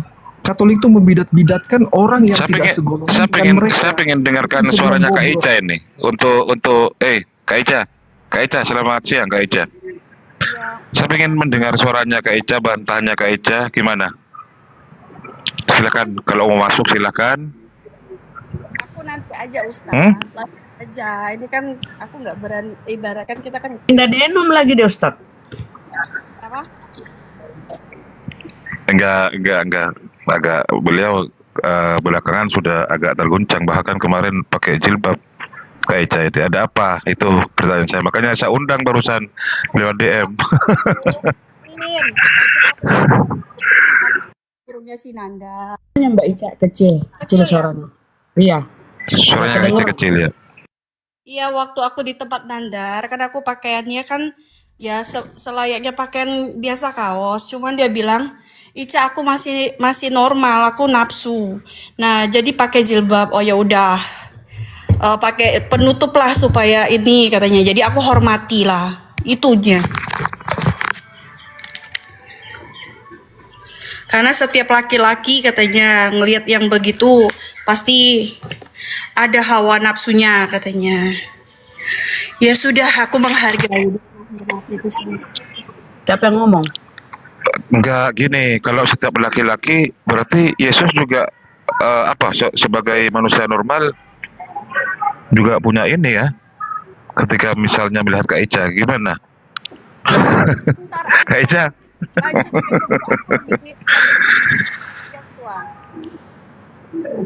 Oke, silakan Bang Baal atau Gerunda mau masuk lagi, Gerunda. Ini di tempat saya delay ini.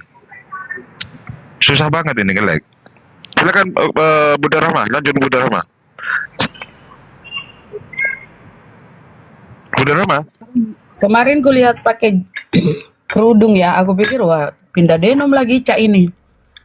Tapi masih tetap di ini ya. Menghormati kayak dirung Ustadz Ali juga begitu juga. Ya setidaknya kita saling menghormati lah antar umat beragama.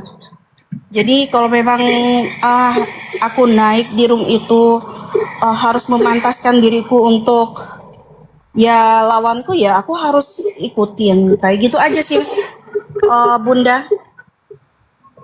Tapi memang di Bible itu ada perintah tudungi kepalamu, ada perintah itu ya kayak model-model ritual. Tuh, tapi kan ini kan berbicara ini kayak contohnya gini lah aku nih ya. Nah ini kan pakai baju nih kan nih kelihatan ini kan lehernya kan.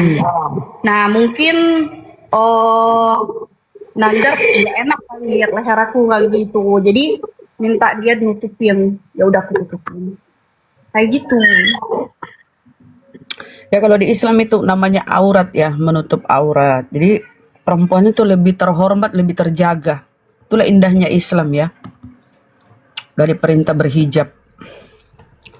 Kalau Kristen itu tudung kepala ya, tudung kayak Rita Wahyu, model-model Rita Wahyu. Cuma sekarang itu ya teman-teman Kristen malah banyak berhijab loh. Berjilbab. Itu Aneh tudung juga. itu bukan menutup aurat, Bunda. Iya, Cuman kayak apa ya, meletakkan kain ke kepalanya aja. kepala. Jadi Kayak kadang Rita Wahyu. rambutnya itu terumbar, lehernya juga terumbar. Ya, ya, ya. Silakan lanjut dulu. Ini saya agak ngelek ini masalahnya, Bunda. Jospen mau komentar apa, Jospen? Silakan, Jospen. Saya nggak bisa naikkan tamu. Moderator kalau bisa, moderator tamu-tamu di bawah itu di delete semua yang muslim biar nggak berat. Bang Baal dan moderator yang di bawah silakan. Lanjut, Jospen. Dan nanti Ya, ditanggapi oleh Bang Juma. saya mau apa menambahkan, cuman kalau bisa dinaikkan ke atas biar bisa saya terangkan pakai ayat Alkitab, karena saya bicara nggak berdasarkan modal congor kayak siapa, kayak si Chan ini akhirnya jadi dia maki-maki semuanya. Ya, tapi jangan kemudian memvonis bahwa si Cene ini adalah bukan Kristen, dia juga Kristen. Sering naik ke komal saya, Jos. Oh, terserahlah, itulah. Nah, jadi seperti saya bilang tadi ya, kalau mengapa Yesus itu memiliki kodrat ilahi, karena dia ya memiliki apa? Seperti dalam Yohanes 1 ayat 14 katakan, dia memiliki kemuliaan sebagai satu-satunya yang dilahirkan dari apa? Dari Bapa ya. Ini bahasa Yunaninya monogenes. Bapak melahirkan. Parapatros. Iya, melahirkan. Nah, banyak orang mengatakan kok bisa melahirkan? Dari mana? Mengapa Yohanes menggunakan kata monogenes? Ya, kata monogenes kita bisa jumpa di Lukas 17, di Lukas 7 ayat 12. Lukas 7 ayat 12 mengatakan begini. Ya, kalau bahasa Indonesianya begini. Setelah ia dekat pintu gerbang kota, ada orang mati diusung keluar. Anak laki-laki, anak tunggal ibunya. Nah, kata anak tunggal ibunya ini bahasa Yunaninya adalah monogenes, ya. Ini bahasa Yunaninya. Monogenes huios, ya. Monogenes huios, artinya satu-satunya anak. Ya, satu-satunya anak ibunya. Mono artinya satu-satunya, genes artinya satu-satunya. Jadi kata monogenes yang digunakan kepada Lukas 7 ayat 12 kepada anak ibunya ini digunakan kepada Yesus sebagai anak Bapa ya. Kemudian dalam Lukas 8 ayat 42. Dalam Lukas 8 ayat 42 pun digunakan kata monogenes. Karena anaknya perempuan yang satu-satunya ya. Nah, itu pun menggunakan kata monogenes. Lukas 8 ayat 42. Ini monogenes. Oke, dikit Ya. Jospen. Oke, coba kau jelaskan bagaimana kau memahami Bapak melahirkan, coba. Oke. Nah, kata melahirkan ya, kata melahirkan atau memperanakan artinya dia keluar dari Bapa. Keluar dari Bapa, ya. Artinya dia adalah yang keluar dari Bapa. Dia berasal dari esensi internal dari Bapa itu sendiri. Makanya dalam Ibrani 1 ya. Ibrani 1 ayat 3 ya. Ia adalah cahaya kemuliaan Allah dan gambar wujud Allah. Kata gambar wujud Allah kalau bahasa Yunaninya ini hipostasis. Makanya dia memiliki satu kodrat dan Bapa, satu hipostasis dan Bapa. Kalau kita baca Bibelmu, Maria yang melahirkan. Kok bisa Bapak yang Oh, melahirkan? itu Kalau ketika dia konsepnya menjadi Jospen itu manusia. Yesus itu lahir 2 kali, Bunda. Kalau menurut Oh, Iya, Jospen. betul. oh, gimana ceritanya itu? Bisa lahir 2 kali. Sebentar. Nah, mengapa dalam Ibrani 1 ayat 3 digunakan kata hipostasis ya? Hipostasis. Kalau bahasa Inggris NAS mengatakan natur. Naturnya, his natur, kodratnya. Makanya Yohanes 1 ayat 1 menggunakan kata theos. Karena dia adalah satu-satunya theos yang berasal dari Bapa. Makanya dia memiliki kodrat, natur, memiliki hipostasis yang sama dengan Bapa. Nah, kalau begitu, mengapa dalam Ibrani 1 ayat 3 Yesus menggunakan mendapat kodrat yang sama, mendapat natur yang sama, mendapat hipostasis yang sama dan Bapa. Dia satu hipostasis dan Bapa, karena dilanjutkan dalam ayat 5. Ya, dalam ayat 5 dikatakan begini. Karena kepada siapakah di antara malaikat-malaikat itu pernah ia katakan, anakku engkau telah kuperanakan pada hari ini. Jadi betul-betul Yesus diperanakan oleh Bapa. Makanya dia adalah satu-satunya dari seluruh malaikat. Ingat, Yesus pun adalah malaikat. Kata malaikat ini bukan berarti makhluk, tetapi arti malaikat dalam konteks Ibrani dengan konteks kekristenan adalah utusan, ya. Jadi Yesus adalah utusan. Makanya Yohanes 17 ayat 3, dia adalah utusan. Dia adalah satu-satunya utusan yang diperanakan oleh Bapa. Anakku engkau telah kuperanakan pada hari ini. Hanya kepada Yesus dia mendapat gelar diperanakan. Kepada malaikat yang lain tidak. Nah, makanya inilah alasannya hubungan antara Yesus dengan Bapa. Dan aku akan menjadi Bapanya dan ia akan menjadi anakku. Itulah mengapa Yesus Bapa di surga disebut Tuhan Bapa. Dan Yesus disebut anak Tuhan. Karena dia adalah satu-satunya yang diperanakan. Jaspen, tapi Maria yang hamil, kok Bapak yang melahirkan? Nah, sekarang mengapa Maria melahirkan? Karena dia dalam Yohanes 1 ayat 14 dikatakan begini. Dalam Yohanes 1 ayat 14, firman itu telah menjadi manusia. Ketika dia menjadi manusia, dia dilahirkan dari apa? Bunda Maria. Jadi dia diperanakan pertama kali ketika zaman kekekalan, dia pertama kali dilahirkan oleh Bapa. Kemudian ketika dia menjadi manusia, dia dilahirkan oleh Bunda Maria. Itu jawaban saya. Zaman kekekalan dilahirkan oleh Bapa. Mana itu datanya? Iya. Di mana datanya? Ya ini tadi yang dalam Yohanes 1 ayat 18. Tidak seorang pun pernah melihat Allah, tetapi anak tunggal Allah. Kalau dalam bahasa Yunaninya ini disebut kalau bahasa Inggrisnya, bahasa Yunaninya monogenes theos. Satu-satunya tuh ilahi yang dilahirkan. Ya, itu. Tapi ilahi yang dilahirkan. Ketika Gabriel menemui Maria, kata Gabriel, aku utusan Tuhan kepadamu menyampaikan engkau akan mengandung dan akan melahirkan. Nah, itu benar. Maria yang melahirkan. Gak pernah tuh diceritakan di Bible kalau Bapak lah yang melahirkan Yesus. Mana caranya Bapak ini? Bapak ini kan roh. Bagaimana dia melahirkan manusia? Kan Yesus manusia. Ketika dia menjadi manusia, dia diperanakan melalui Maria. Tetapi ketika dia dalam suatu kekekalan, di zaman kekekalan dahulu suatu waktu kekekalan, dia pertama kali keluar dari Bapa. Dialah anak satu-satunya dari Bapa yang keluar dari Bapa. Itulah itunya. Di mana itu datangnya zaman kekekalan? Berarti zaman kekekalan kamu maknai bahwa itu perjanjian lama, ya. Disitulah Bapak melahirkan Yesus. Bukan waktu zaman perjanjian lama, sebelum dunia ada. Makanya saya ambil dalam Amsal 8, ya, Amsal 8 ayat 22. Ya, kalau saya ambil dari Amsal 8, ya. Kalau bahasa iya, sebentar. Kalau dalam bahasa, tapi ini bagi kami itu untuk Yesus juga, ya. Ini untuk Yesus juga karena kenapa untuk Yesus juga? Karena Yesus, Bang Jaspen, di Bibelmu dilarang menafsir seenak kata, ya, dilarang menafsir. Iya, bukan. Saya nggak menafsirkan. Itu kan Salomo itu. Betul, Salomo yang menulis. Sebentar.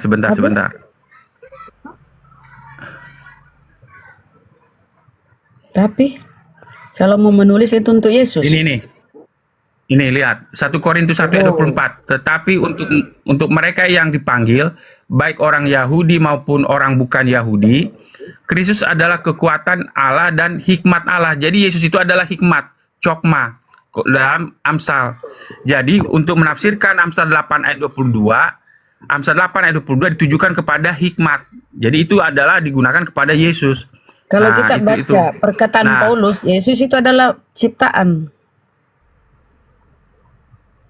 dalam Kolose berapa? Kolose 1 ayat 15. Yesus adalah ciptaan yang pertama. Oh, baik. Lihat data dulu ya. Baik, begini ya. Baik, ini ya. Kolose 1 ayat 15. Ia adalah gambar Allah yang tidak kelihatan. Ya, ingat, dia adalah gambar Allah yang tidak kelihatan, yang sulung, lebih utama dari segala yang ciptakan. Kalau bahasa Yunaninya ini adalah prototokos, ya, prototokos. Mengapa Yesus sebut prototokos? Karena di ayat selanjutnya dikatakan ayat 16. Karena di dalam dialah Itu dulu. Segala yang diciptakan tuh baca itu. Dia adalah lebih utama dari segala yang diciptakan. Berarti dia diciptakan dong. Walaupun dia utama, tetap dia diciptakan. Terus kenapa Anda bilang dia dilahirkan oleh Bapa? Ada diciptakan tuh. Baik, kan ini dengarkan. Karena di ayat 16 kan di ayat ini, ayat 16 ayat 15 ini lebih utama dari segala yang diciptakan. Perhatikan, lebih utama dari segala yang diciptakan. Ayat 16. Jangan Karena lupa awalannya, Bang. Diciptakan. Iya, kan saya udah baca. Saya nggak lewatkan itu. Perhatikan baik-baik. Saya ulangi dari atas. Ia adalah gambar Allah yang tidak kelihatan, yang sulung, lebih utama dari segala yang diciptakan. Kan artinya lebih utama dari segala yang diciptakan. Ya, apapun namanya, tetap dia diciptakan. Apapun narasimu, saudara, dia tetap diciptakan. Bukan dilahirkan oleh Bapa ya. Masa roh melahirkan manusia? Bukan roh melahirkan manusia. Ketika dia sebelum jadi manusia, preeksistensi Yesus itu adalah ilahi.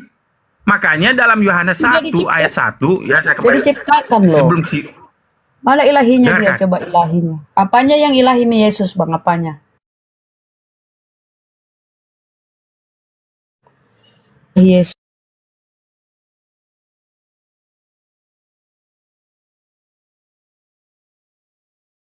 Sang Logos. Sang Logos itu bersama-sama. Ini sebenarnya prostonteon, di hadapan. Sebenarnya ini pros ini di hadapan, di hadirat. Di hadirat Sang Bapa, ya, Sang Theon. Dan di sini Theos, ya. Sebenarnya ini disebut duluan di sini, baru ini ke sini. Dan Theos dan Sang Ilahi adalah Sang Logos. Jadi itu. Nah, makanya kenapa dia Sang Logos ini memiliki sifat ilahi? Di ayat 2, makanya digunakan kata ganti ketiga tunggal, iya. Jadi kata firman ini digantikan di ayat 2 menjadi kata iya.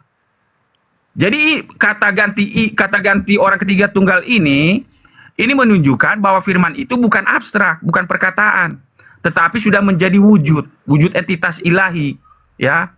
Wujud entitas ilahi yang bersama-sama dengan Theon. Nah, ia pada mulanya di hadirat Sang Theon. Nah, Coba makanya ini. dia menjadi apa? Sehingga kau menyamakan Silakan. dia sama dengan Tuhan ya. Host, Besari dulu izin. Besari, Silakan. kita bantah dulu Bang Jospen ini ya.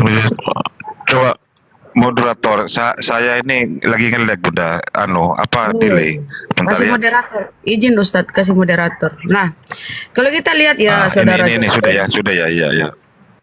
Ini Jospen, saudara yang baik hati ya. Ini Bible abad 17 ya. Abad 17 nih.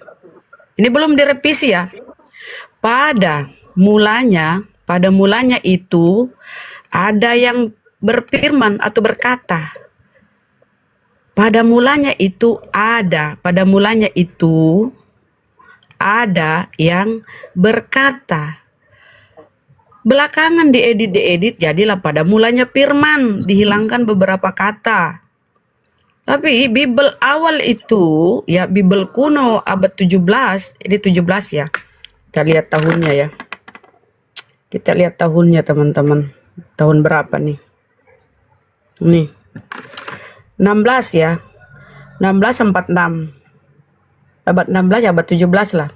Jadi tertulis pada mulanya itu ada yang berkata atau ada yang berfirman. Firman kan perkataan.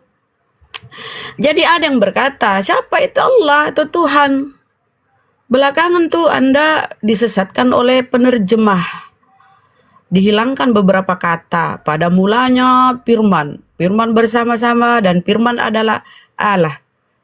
Ini sudah merusak ini loh. Inilah yang merusak pemikiran teman-teman Kristen. Ya. Di abad 17 ya awal ya. Pada mulanya itu ada yang berkata atau berfirman. Bukan Yesus itu firman, Bang. Ada yang berkata, ada yang berfirman. Itulah Tuhan. Kalau di Islam itu innama amruhu ija aroda syai'an ayakula lahu kun fayakun. Begitu Bang, Saudara Jospen. Aduh Mama kabur Jospen. Itu Bibelmu loh. Kita belum masuk ke Al-Qur'an. Silakan, di sini ada Yohanes Subhanu Khalid, silakan dibuka dulu mute-nya. Yohanes. Di hasil konsili itu kayak gitu tadi si Jospen itu. Aduh. Yohanes. Sudah berakar doktrinnya itu ya. Yohanes, Saudara Yohanes. Jospen kebetulan. Bayangkan 2000 tahun kan, itu bukan berakar lagi, sudah jauh sekali tertanam itu, susah mau dicabut. Ya nggak apa-apa, yang penting beliau tahu kan. Mudah-mudahan dia belajar. Silakan Jospen atau Bang Yohanes ditanggapin. Baik, kan seperti saya bilang tadi ya, keilahian Yesus itu karena dia berasal dari Bapa, ya, berasal dari Bapa. Dia keluar dari Bapa. Itu kata Ibrani 1 ya, Ibrani 1, Yohanes 3 ayat 16-18. Jadi mengapa dia memiliki kodrat ilahi, memiliki hipostasis yang sama seperti Bapa? Karena dia keluar dari Bapa, dia diperanakan oleh Bapa. Makanya dia memiliki hipostasis yang sama seperti Bapa. Seperti saya bilang tadi, karena kepada siapakah di antara malaikat-malaikat itu pernah ia katakan, anakku engkau telah kuperanakan pada hari ini, dan aku akan menjadi bapaknya, dan ia akan menjadi anakku. Dan ayat 6, dan ketika ia membawa pula anaknya yang sulung ke dunia, ia berkata, semua malaikat Allah harus menyembah dia. Nah kemudian tadi, Bunda Rahma menggunakan Yohanes 1 ayat 1, itu mengatakan bahwa itu adalah perkataan. Dalam Yohanes 1 ayat 1, dalam edisi yang disebutkan oleh Bunda tadi, itu disebut perkataan. Tetapi itu dibantah oleh ayat 2. Di ayat 2 digunakan kata ia, kata ganti orang ketiga tunggal. Itu menunjukkan bahwa firman yang ada di ayat 1 itu adalah entitas ilahi. Makanya digunakan kata theos. Kata theos itu menunjukkan kodratnya sang logos itu adalah ilahi. Makanya di ayat 2 menggunakan kata ganti orang ketiga tunggal. Iya. Itu jawab. Kita uji gitu ya. Apanya yang ilahi itu Yesus? Supaya saya jawab. Ini dari tadi Jospen ini nggak paham ilahi maksudnya apa. Dari tadi saya menjelaskan ilahi itu maksudnya adalah otoritas. Jadi yang memiliki sifat kealahan itu bukan hanya Yesus, malaikat, Musa, dan hakim-hakim juga dikatakan Allah. Pertanyaannya itu dikit lagi dulu Bang, Unitarian. Kenapa Musa? Dikit lagi Bang, Unitarian dikit lagi. Disembahnya. Ya lanjut Bunda. Dikit lagi baru aku mute ya. Apanya yang ilahi Yesus Bang, menurut Bang Jospen? Apanya yang ilahi? Tubuhnya atau rohnya apanya? Kemute Bang. Bang Jo. Ya. Baik. Dalam Yohanes 1 ayat 1, dalam hal apa dia memiliki kodrat ilahi? Seperti saya bilang tadi, karena dia berasal dari Bapa. Dia theos. Mengapa dia theos? Karena dia adalah monogenes theos. Nah, sama seperti saya bilang begini. Bang, 1 Korintus 8:6. Sebentar. Semua berasal saya dari kasih Bapa. contoh. Sebentar. Saya kasih dulu contoh. Di sini ada anaknya Donald Trump ya, Baron Trump. Baron Trump ini sama seperti Donald Trump. Ya. Baron Trump sama seperti Donald Trump, kodratnya sama karena dia berasal dari Donald Trump. Makanya dia memiliki kodrat yang sama seperti Donald Trump. Apakah Ya, Baron itu. ini adalah apakah Baron ini adalah presiden Amerika? Bukan, tetapi dia adalah anak Trump. Berarti beda kan? Kalau Agak, sama tapi itu dia kalau kodratnya sama, sama kalau seperti sama. Trump. Kalau gini Bang, kalau sama kau samakan ilahinya, berarti dia juga sama-sama dong presiden. Ya kan? Apakah Jospin itu adalah anak Jospin? Apakah ketika kita memukul Baron, bentar Bang, apakah kita mukul Baron, Donald Trump juga kena sakit jasmaninya kalau kita menggebukin si Baron ini? Apakah Donald Trump juga badannya sakit, jasmaninya sakit? Karena enggak tuh. Santai aja Pak Joshua. Ya. Ada Pak Suki juga, ada scanner. Johannes ini si Manung Khalid ini. Coba dibuka, kalau enggak saya turunkan. Johannes. Pak Suki, selamat siang Pak Suki. Oten itu Ustaz, Oten juga. Iya, Oten. Semua ini Gabriel ini, si Manung Khalid. Pak Suki. Ya. Silakan Unitarian ya. Jadi Ya silakan Unitarian kalau mau masuk, silakan. silakan. Cek tensi nih Ustaz Arif. Sebentar ini ku kabarin ya. Bang Suki silakan. Oh ya iya. Di kalangan bangsa Yahudi di dalam perjanjian lama, mereka itu memanggil YHWH itu pertama bisa dengan Adonai, Tuhan. Sebentar dulu Pak Suki, sebentar dulu Pak Suki. Sebentar dulu Pak Suki. Sebentar, enggak, jangan ke situ dulu. Yesus bagi Pak Suki siapa? Tuhan atau utusan? Iya, itu dulu. Yesus ini adalah anak tunggal Bapa yang diutus. Jadi dia Bukan Tuhan berarti? satu-satunya anak. Bukan Tuhan? Nah, bukan Tuhan, bukan, dia anak. Nah, makanya kalau kita baca di dalam 1 Yohanes 5 ayat 18, 1 Yohanes 5 ayat 18 dia katakan begini. Kita tahu bahwa setiap orang yang lahir dari Allah tidak berbuat dosa, tetapi dia yang lahir dari Allah melindunginya. Jadi Yesus lahir dari Allah dan orang lain pun kalau menerima firman Tuhan dikatakan sebagai lahir juga. Tetapi Yesus lahir yang pertama, yang mula-mula. Maka dikatakan di dalam Kolose 1 ayat 15, dia yang permulaan ciptaan itu. Karena rencana Tuhan menciptakan manusia menurut gambar dan rupanya. Nah, tercipta pertama kali itu di dalam diri Yesus. Kenapa dikatakan dilahirkan? Karena dia sepenuhnya menerima firman Tuhan. Sampai dia mengatakan anak tidak dapat berbuat apa-apa dari diri sendiri. Apa yang aku katakan bukan berasal dari aku, tetapi Bapa yang memerintahkan aku menyatakannya. Sehingga dia mewakili Bapa itu sendiri sebagai pengantara kepada kita yang telah jatuh dalam dosa, supaya kita mengenal dia yang tidak berdosa itu, mengenal Bapa satu-satu yang benar melalui anak ini. Jadi kalau Yesus berkata aku, itu mewakili Bapaknya. Jadi kalau dia katakan aku mengampuni dosa, itu Bapa yang mengampuni, bukan Yesusnya.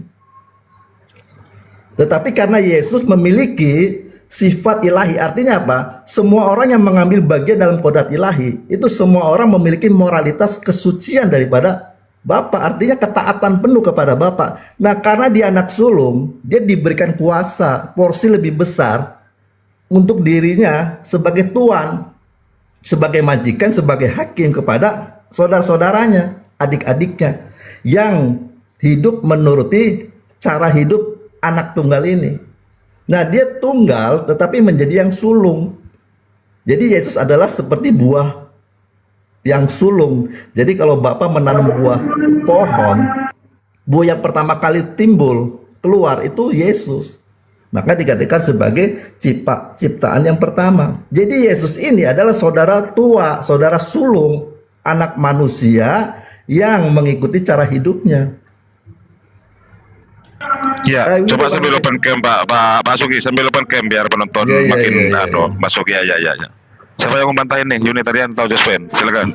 Masya Allah, murid-muridku nih, Pak Suki, Pak Johannes, Pak Unitarian. Lanjut. Lanjut Pak Suki, lanjut. Ini pelajaran dari saya nih, alhamdulillah sudah mulai Ya, terima berubah ya. kasih nih Bang Baal nih. Gara-gara Bang Baal saya jadi paham begini ya. Ya, jadi bicara mengenai kodrat ilahi itu sama dengan mengambil bagian dalam kekudusannya. Kalau kita baca di dalam 2 Petrus 1 ya ayat 4, dikatakan begini. Dengan jalan itu ia telah menganugerahkan kepada kita janji-janji yang berharga dan yang sangat besar supaya olehnya kamu boleh mengambil bagian dalam kodrat ilahi. Nah, orang yang mengambil kodrat ilahi dia luput dari hawa nafsu duniawi yang membinasakan dunia. Maka Yesus itu sudah memiliki kodrat ilahi dalam pengertian bukan dia Bapa, bukan superlatifnya. Kalau superlatifnya sehingga dia bisa membangkitkan, bisa menyembuhkan, bisa memberi makan 5.000 orang, itu Bapa yang menganugerahkan atau kuasa Bapa yang melaksanakan di dalam diri Yesus. Kan Paulus sendiri yang mengatakan Pak Suki, berarti Yesus itu punya Tuhan, Pak Suki? Ya pastilah, orang punya Bapa ya Bapaknya itulah Tuannya. Nah, itu dia. Gimana nih, Gitu. Jospin? Udah pas itu. Sepakat sekali dengan Pak Suki. Saya sepakat sekali dengan Pak Suki bahwa Yesuslah yang pertama kali keluar dari Bapa. Iya betul sekali. Nah, begini, sebentar, satu lagi ya. Nah, makanya bagi saya ya, saya pernah bikin gambar ya di sini. Makanya dalam Yohanes 1 ya, Yohanes 1 ya, saya kasih tolong naikkan saya gantian ya. Dalam Yohanes 1 dikatakan begini, pada mulanya adalah Sang Firman. Ini kata pada mulanya sebenarnya membedakan antara ruang antara Firman dengan Sang Theon.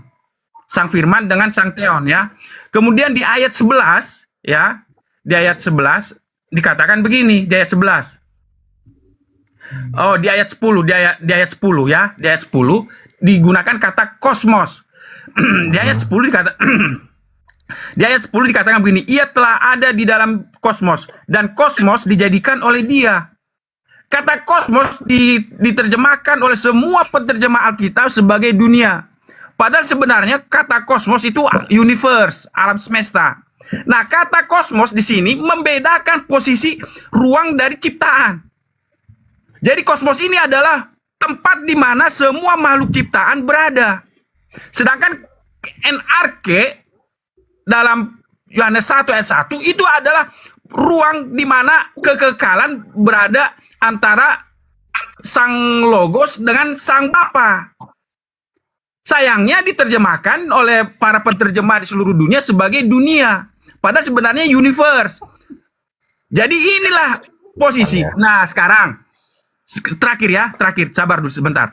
Nah, makanya di dalam posisi dalam ruang NRK inilah dalam 1 Timotius 6 ayat 16 mengatakan, ialah satu-satunya yang tidak kelihatan dan bersemayam dalam terang yang tidak terhampiri. NRK inilah posisi yang bersemayam dalam terang yang tak terhampiri. Jadi antara ayat 1 dengan ayat 10 itu membedakan posisi atau ruang. Di mana ada ruang yang ilahi dengan ruang sang ciptaan yang diciptakan. Makanya dalam Yohanes 17 ya, dalam Yohanes 17 ayat 5 bunyinya begini. Oleh sebab itu ya Bapa, permuliakanlah aku padamu sendiri dengan kemuliaan yang kumiliki di hadiratmu sebelum dunia ada. Di sini kata kosmos sebenarnya. Sebelum alam semesta ada. Makanya antara Yohanes 17 ayat 5 dengan Yohanes 1 ayat 1 dengan ayat 10 itu hampir sama. Bahwa kosmos itu diciptakan oleh Sang Firman. Nah, posisi Sang Firman sebelum Sang Kosmos ada, sebelum alam semesta ada, dia bersama-sama dalam ruang kekekalan bersama-sama dengan Sang Bapa. Itu jawaban saya. Oke, aku tanggapi sedikit ya Bang Suki. Jospen, pertama untukmu, bedakan dia menciptakan dengan menjadikan itu suatu hal yang berbeda, Jospen. Menciptakan di situ dari tidak ada menjadi ada dengan bara perkataan dari Bapa. Sedangkan kata menjadikan itu sudah ada bahan pokoknya, sudah ada bahan dasarnya. Itu harus kamu pahami, Jospen. Dan kedua, dari tadi narasi kamu mengatakan Yesus keluar dari Bapa. Kita pun manusia, semua manusia, malaikat juga berasal dari satu sang sumber, yaitu Bapa. Jadi kenapa cuma Yesus yang kau tuhankan? Sedangkan di dalam Alkitab, dalam Hosea 1, sebentar ya.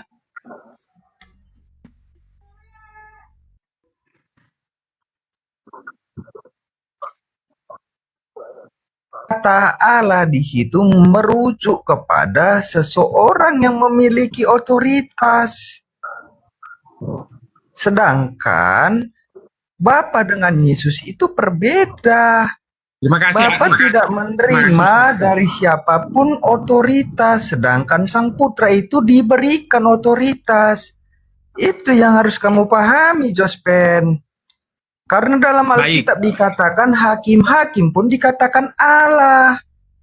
Makanya sesuai dengan apa yang dikatakan Rasul Paulus di 1 Korintus 8 ayat 5. Bahwa kata yang merujuk kepada yang memiliki otoritas atau Allah itu ada banyak. Di bumi maupun di surga. Sedangkan tadi kamu membawa Yohanes 1 ayat 1. Di situ memasukkan yang memiliki otoritas sifatnya. Yesus yang diberikan otoritas oleh Bapa. Bukan berarti sejak sebentarlah Jospen, jangan kayak mama-mama. Kamu dipotong, kamu marah. Tapi kalau orang kamu motong aku, suka-sukamu Jospen. Sabar dong. Oke. Yohanes 1 ayat 1 di situ bercerita mengenai otoritas, yang memiliki otoritas, yang diberikan otoritas. Jadi NRK, enhologos. Di situ ada memakai kata sendang ho. NRK artinya adalah awal. Yang memiliki awal itu siapa? Yesus. Kamu harus memilih antara Bapa atau Yesus yang diciptakan. Karena di dalam Alkitab dikatakan bahwa hanya ada satu sang sumber. Selain daripada sang sumber itu adalah ciptaan. 1 Korintus 8 ayat 6, bahwa sang sumber itu hanya Bapa, selain Bapa itu adalah ciptaan. Dan dalam kata hologos, dia situ memakai kata sendang ho. Kenapa memakai kata sendang ho? Untuk membedakan firman Allah yang berasal dari diri dalam Bapa dengan suatu pribadi logos. Karena itu sesuai dengan di Wahyu 19 ayat 13 bahwa pribadi hologos itu adalah ciptaan. Di Wahyu 13 ayat 4. Itu yang kamu tolak, bahwa Yesus adalah ciptaan. Itu Ya, dari sudah, saya. sudah, jangan panjang-panjang Unitarian ya. Siapa yang mau menanggapi di sini sebelum ke Pak Jospen? Silakan Pak Suki dulu. Elman Hura. Elman Hura kali. Elman Hura. Elman Hura. El Hura. Selamat malam. Selamat siang. El Hura, silakan El Hura. Iya, benar.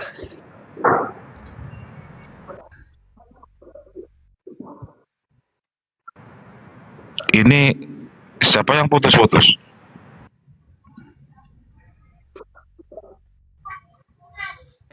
Dalam Yesaya 64 ayat 8 dikatakan begini, tetapi sekarang ya Tuhan, Engkaulah Bapa kami, kamilah tanah liat, dan Engkaulah yang membentuk kami, dan kami sekalian adalah buatan tanganmu.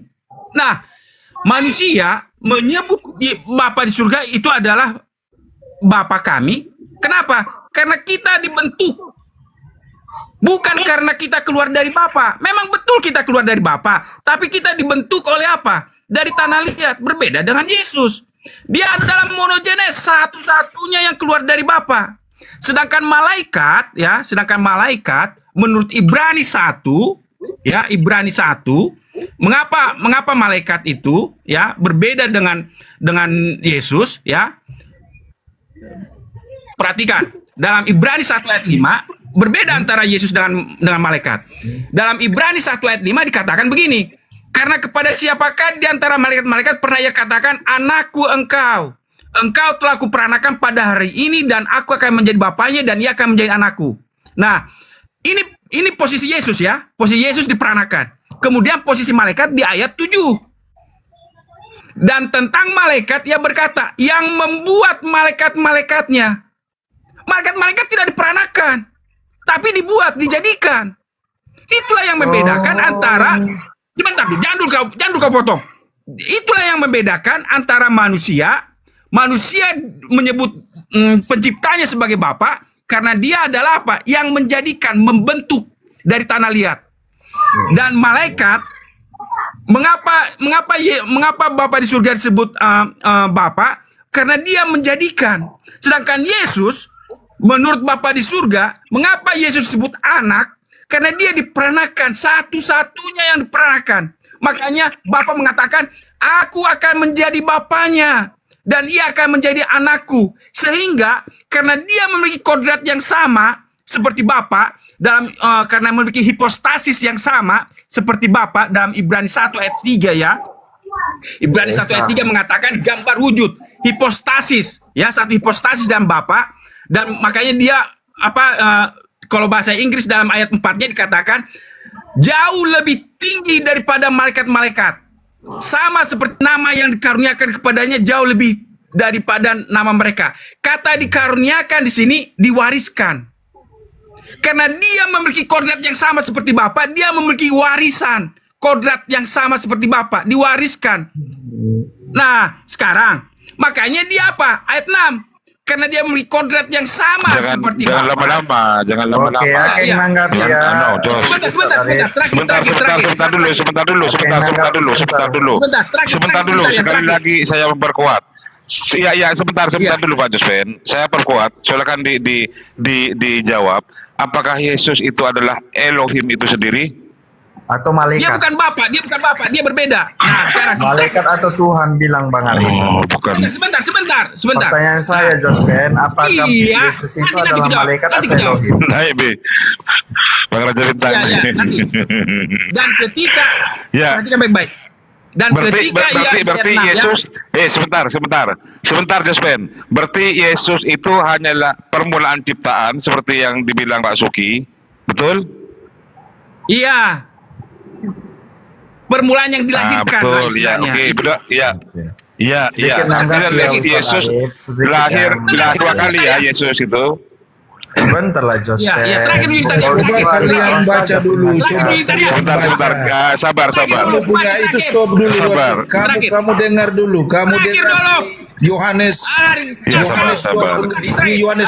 ayat 24. Coba dibaca itu. Anda stop dengan Anda punya itu saja. Ikut yang berkata Yesus. Udah ribut. Ya. Anda stop dengan itu dulu. Anda dari tadi terangkan itu sama aja tuh. Ya. Anda buka, kita buka sama-sama dulu di Yohanes 8 ayat 24, kita baca. Ya. Iya, gantian Pak Sony. Nanti Pak Sony bisa menanggapi. Sebentar dulu Pak Sony, sabar. Ya, ini sabar. Tapi jangan lama-lama Pak Josven, ya silakan.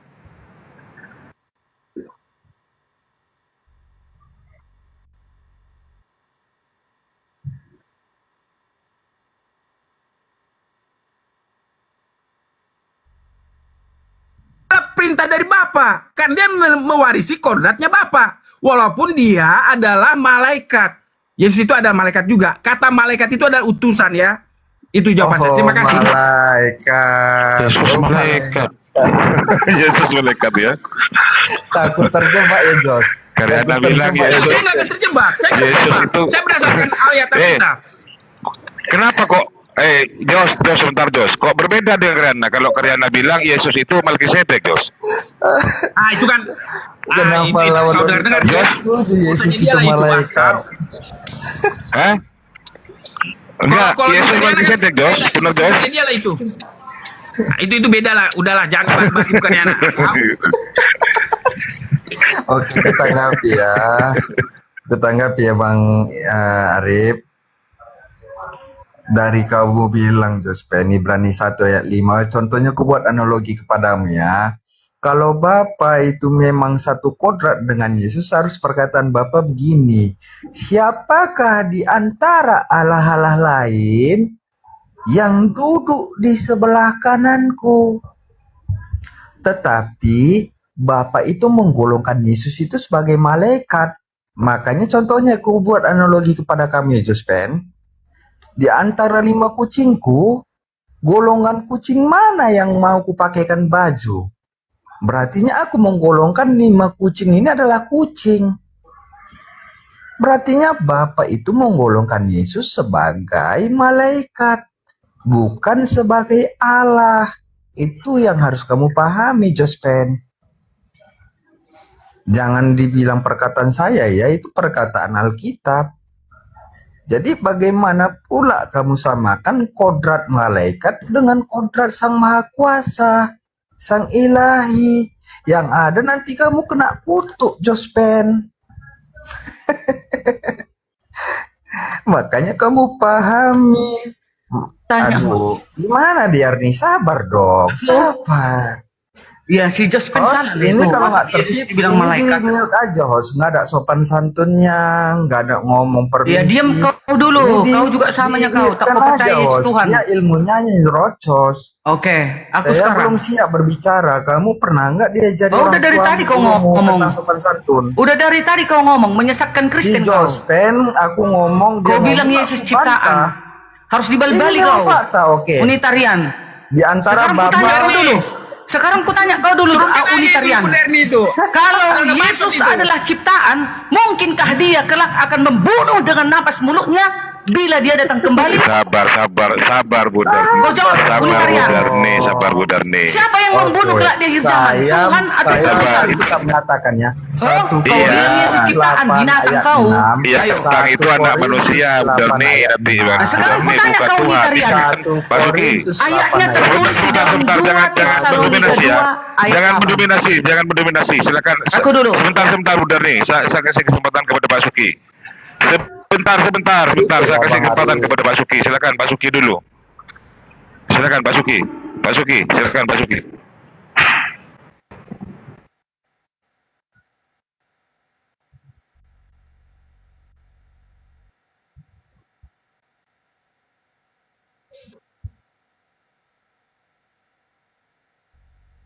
Ini seperti Yesus. Nah, artinya sehingga bagaimana kita caranya sama di dalam 1 Yohanes 2 ayat 29 dikatakan begini. Jikalau kamu tahu bahwa ia adalah benar, kamu harus tahu juga bahwa setiap orang yang berbuat kebenaran lahir daripadanya. Nah, demikian Yesus kan akulah kebenaran. Karena dia telah melakukan kebenaran itu, maka dikatakan dia lahir. Nah, sekarang dia diutus ke dalam dunia, tujuannya juga supaya kita dilahirkan. Caranya bagaimana? Ya kita harus melakukan kebenaran. Atau kalau di dalam 1 Yohanes 4 ayat 7-nya dikatakan begini. Di sini bukan hanya berbuat kebenaran. Saudara-saudaraku yang kekasih, marilah kita saling mengasihi. Sebab kasih itu berasal dari Allah dan setiap orang yang mengasihi lahir dari Allah. Jadi ada dua. Kalau kita mundur ke dalam 1 Yohanes 3 ayat 9 dikatakan begini. Ayat 10-nya, inilah tandanya anak-anak Allah dan anak-anak iblis. Setiap orang yang tidak berbuat kebenaran tidak berasal dari Allah. Demikian juga barang siapa yang tidak mengasihi saudaranya. Jadi kalau orang berbuat kebenaran dan mengasihi saudaranya, dia berasal dari Allah. Dialah anak-anak Allah. Kalau dia namanya anak itu dilahirkan. Yang lahir itu adalah firman kebenaran yang keluar dari Allah. Nah, karena orang itu menyatu dengan kebenaran itu, menyatu dengan firman yang keluar dari Allah, dikatakan dia lahir, dikatakan dia sebagai anak. Itu tujuannya, dia diutus ke dalam dunia, gitu Bang. Betul, sependapat. Ya. Sependapat. Kita manusia juga dikatakan anak-anak Allah. Dan satu lagi untuk Diarni, pertanyaan saya mengenai Yesus ciptaan, pertanyaan saya simpel. Menurut dari Alkitab, ada berapa sang sumber? Silakan kamu jawab. Satu sang sumber. Oke. Elohim, Berarti Yahweh, selain daripada Jehovah. sang sumber itu adalah ciptaan. Selesai. Yesus itu bukan ciptaan, tapi Yesus adalah wujud daripada Elohim. Berarti Itu kamu Yesaya katakan 3. ada dua sang sumber. Kau main-main kau. Yesus Berarti kamu adalah katakan ada dua sang wujud sumber. daripada Elohim itu sendiri. Tunggu dulu kau. Filipi 2 Karena ayat kamu 6. berkatakan Elohim, diam dulu ada kau. dua sang Elohim, sumber. Elohim Gimana sih? mengambil rupa manusia. Dan turun ke bumi saat Bilangan sampai mati 23 di kayu ayat salib. 19, Itu makanya dia Allah sebagai hamba bukanlah di bumi. manusia. Ya. Bilangan Tapi 23 Yesus ayat ini 19, adalah wujud daripada Elohim itu. Allah Tunggu kau dulu. bukanlah manusia. Setelah selesai di pekerjaannya di Bilangan bumi ini, 23 dia naik ke ayat surga, 19, duduk di tahtanya yang Allah maha tinggi. Dan bukanlah sekarang nanti kelak di akhir manusia. zaman, dia akan membunuh dengan napas mulutnya Dia orang-orang ilmunya yang durhaka cuma macam nyerocos kau. saja, host. Tidak Macam ada kau nanti. ilmunya. Dia Ayatnya hanya tong 2 kosong, Tesalonika 2 ayat 6 sampai 8. Ya, Yesus Dia hanya akan tong membunuh kosong dengan dari napasnya. dirinya. Coba gantian, Bila gantian, ia gantian dulu. kembali. Dimio dulu, Akulah ano, sekarang. Dimio Akulah dulu. sekarang. Tadi Dimio kan dulu. kau tanya. Bila Ya, dia tanya dulu. aku tadi. Dia dulu. Mirian, saya mau ngomong boleh ya? Allah bukanlah Mirian ya, manusia. saya mau Sehingga ngomong boleh ia ya? berdusta Unitarian, saya mau ngomong menjadi boleh. anak manusia. Saya Bantah mau dong bilang bicara. 3 ayat 19. Unitarian, kamu percaya Yesus itu Tuhan atau tidak Allah dia? Bukan. Kamu Wah, tidak percaya. Allah yang benar itu hanya kepada Bapa. Selain daripada Bapa itu bukan Allah dan bukan Allah yang benar. Oh, jadi kamu mengaku Yesus itu siapa? Yesus itu adalah Tuhan dan Mesias. Iya, Tuhan dan Mesias. Kamu baca dulu di Yohanes.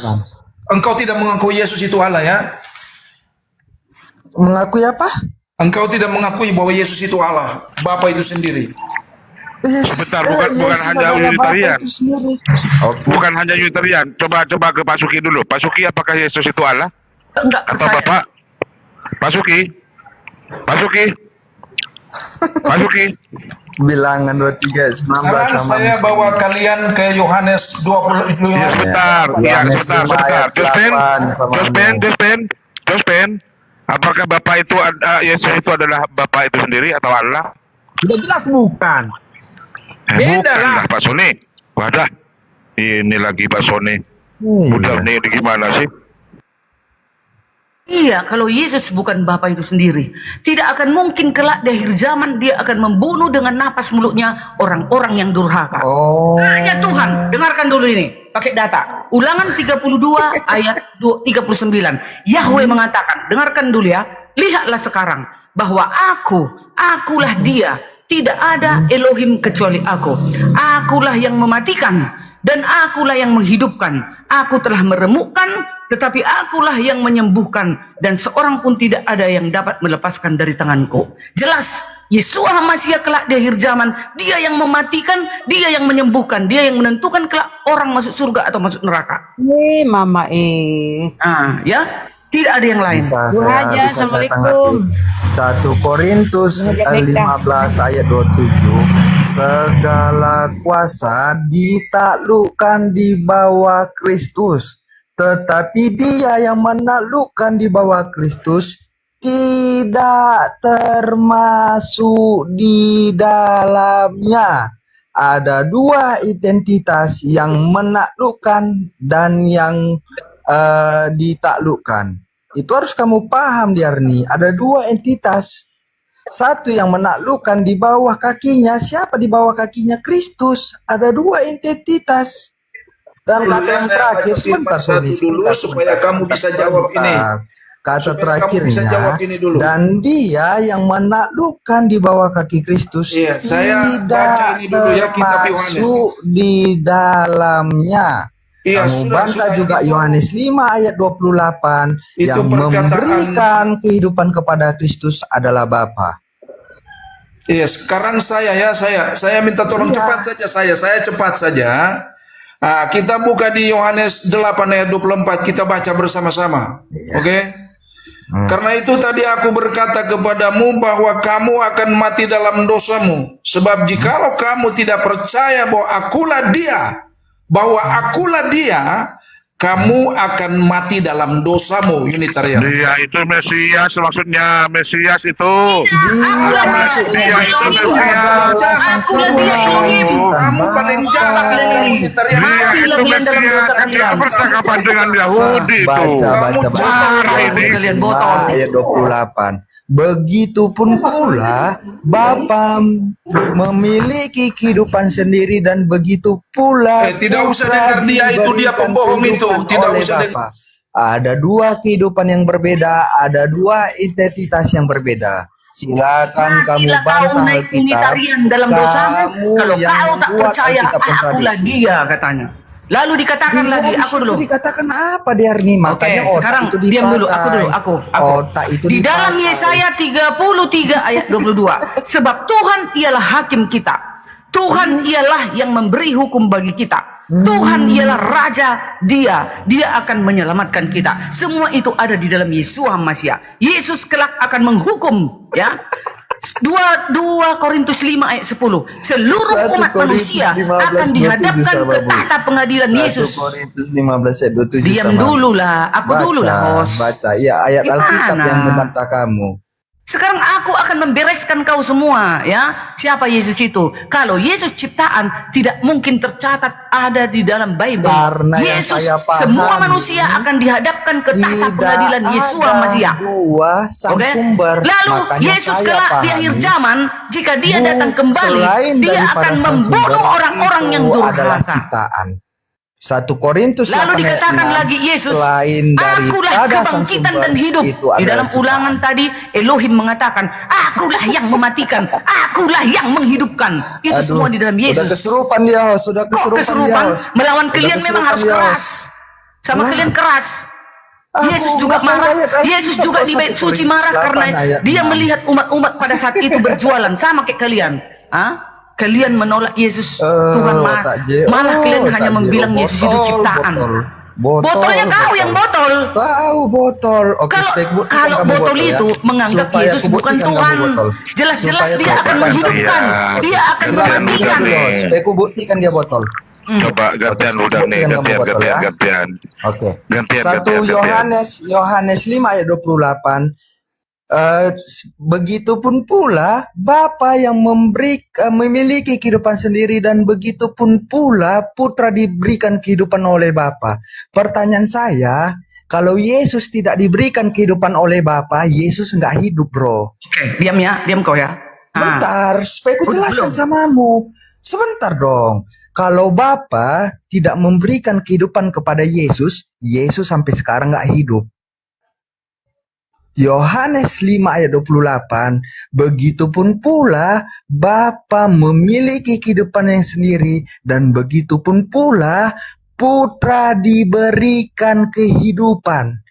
Kalau tidak diberikan Bapa kehidupan, Yesus sampai sekarang itu nggak hidup, Yarni. Karena di 1 Korintus 8 ayat 6, hanya ada satu sang sumber. Selain daripada sang sumber, apa ini maksud dengan sang sumber? Sang sumber kehidupan, sang sumber kasih, semua sumber berasal dari Dia.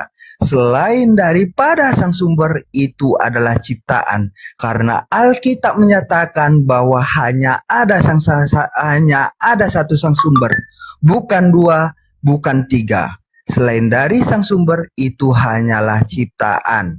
Karena sesuatu yang diberikan kehidupan itu sudah pasti makhluk. Makhluk sama dengan ciptaan. Itu dari saya. Terima kasih Abang Arif. Ya, silakan gantian dulu ke Pak Suki. Pak Suki, silakan Pak Suki.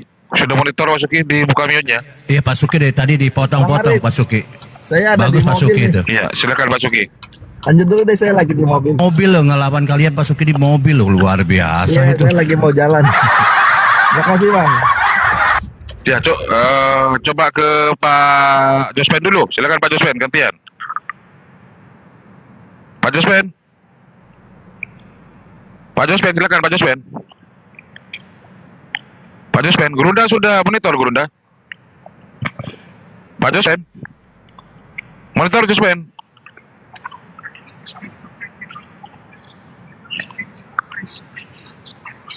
Unitarian sabar diatur sama apa sama host biar terbagi Bang Jospen mungkin sekarang. Dulu kan Bang aku Jospen. yang ditanya si Unitarian kan aku.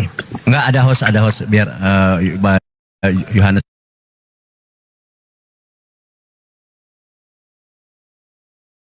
Pak Jo. Jospen Kan juga si ingin bicara. Unitarian menanya sama si Diarni, bukan si Enggak. Sugi yang ditanya. Enggak, Aku ini ditanya.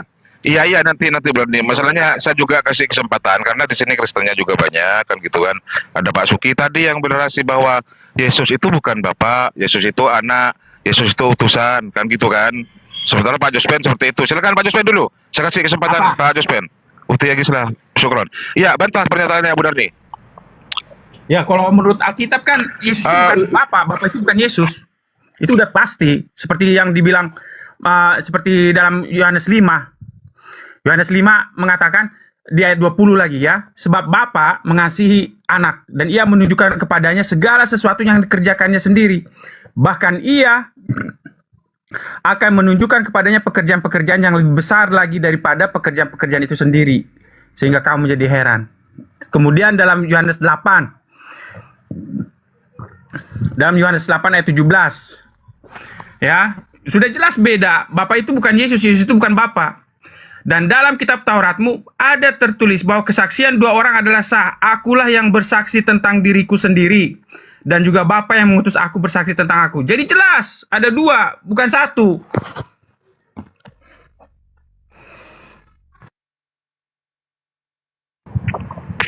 Berarti ada dua Tuhan Pak Jospen. Ada dua makhluk ilahi di surga sana. Oh, nanti di surga ada dua Tuhan Pak Jospen. Oh, iya, oke. Oh, Geruda. Udah nih. Geruda monitor sudah. Bang Bahar, ada Geruda kayaknya. Iya lain, Geruda beda, dia kan Islam. Aku udah sama Jospen. Kalau nanti Tuhan kita datang, sabar. Kalau nanti Tuhan kita datang, oke? Ya kan Jos? Dijemputlah umat-umat yang percaya, dibawalah ke surga. Siapa yang kau lihat di surga? 2 atau 3 atau 4 atau tauhid? 2. Bagaimana kau melihat wujud Bapa? Makanya perhatikan baik-baik ya. Dalam Yohanes 1. Tapi Elohim tak terhampiri, Elohim roh tak kelihatan. Gimana kita mau lihat wajahnya? Ya belum terangkan udah langsung merepet. Cocoknya Unitarian lawanmu, Bu.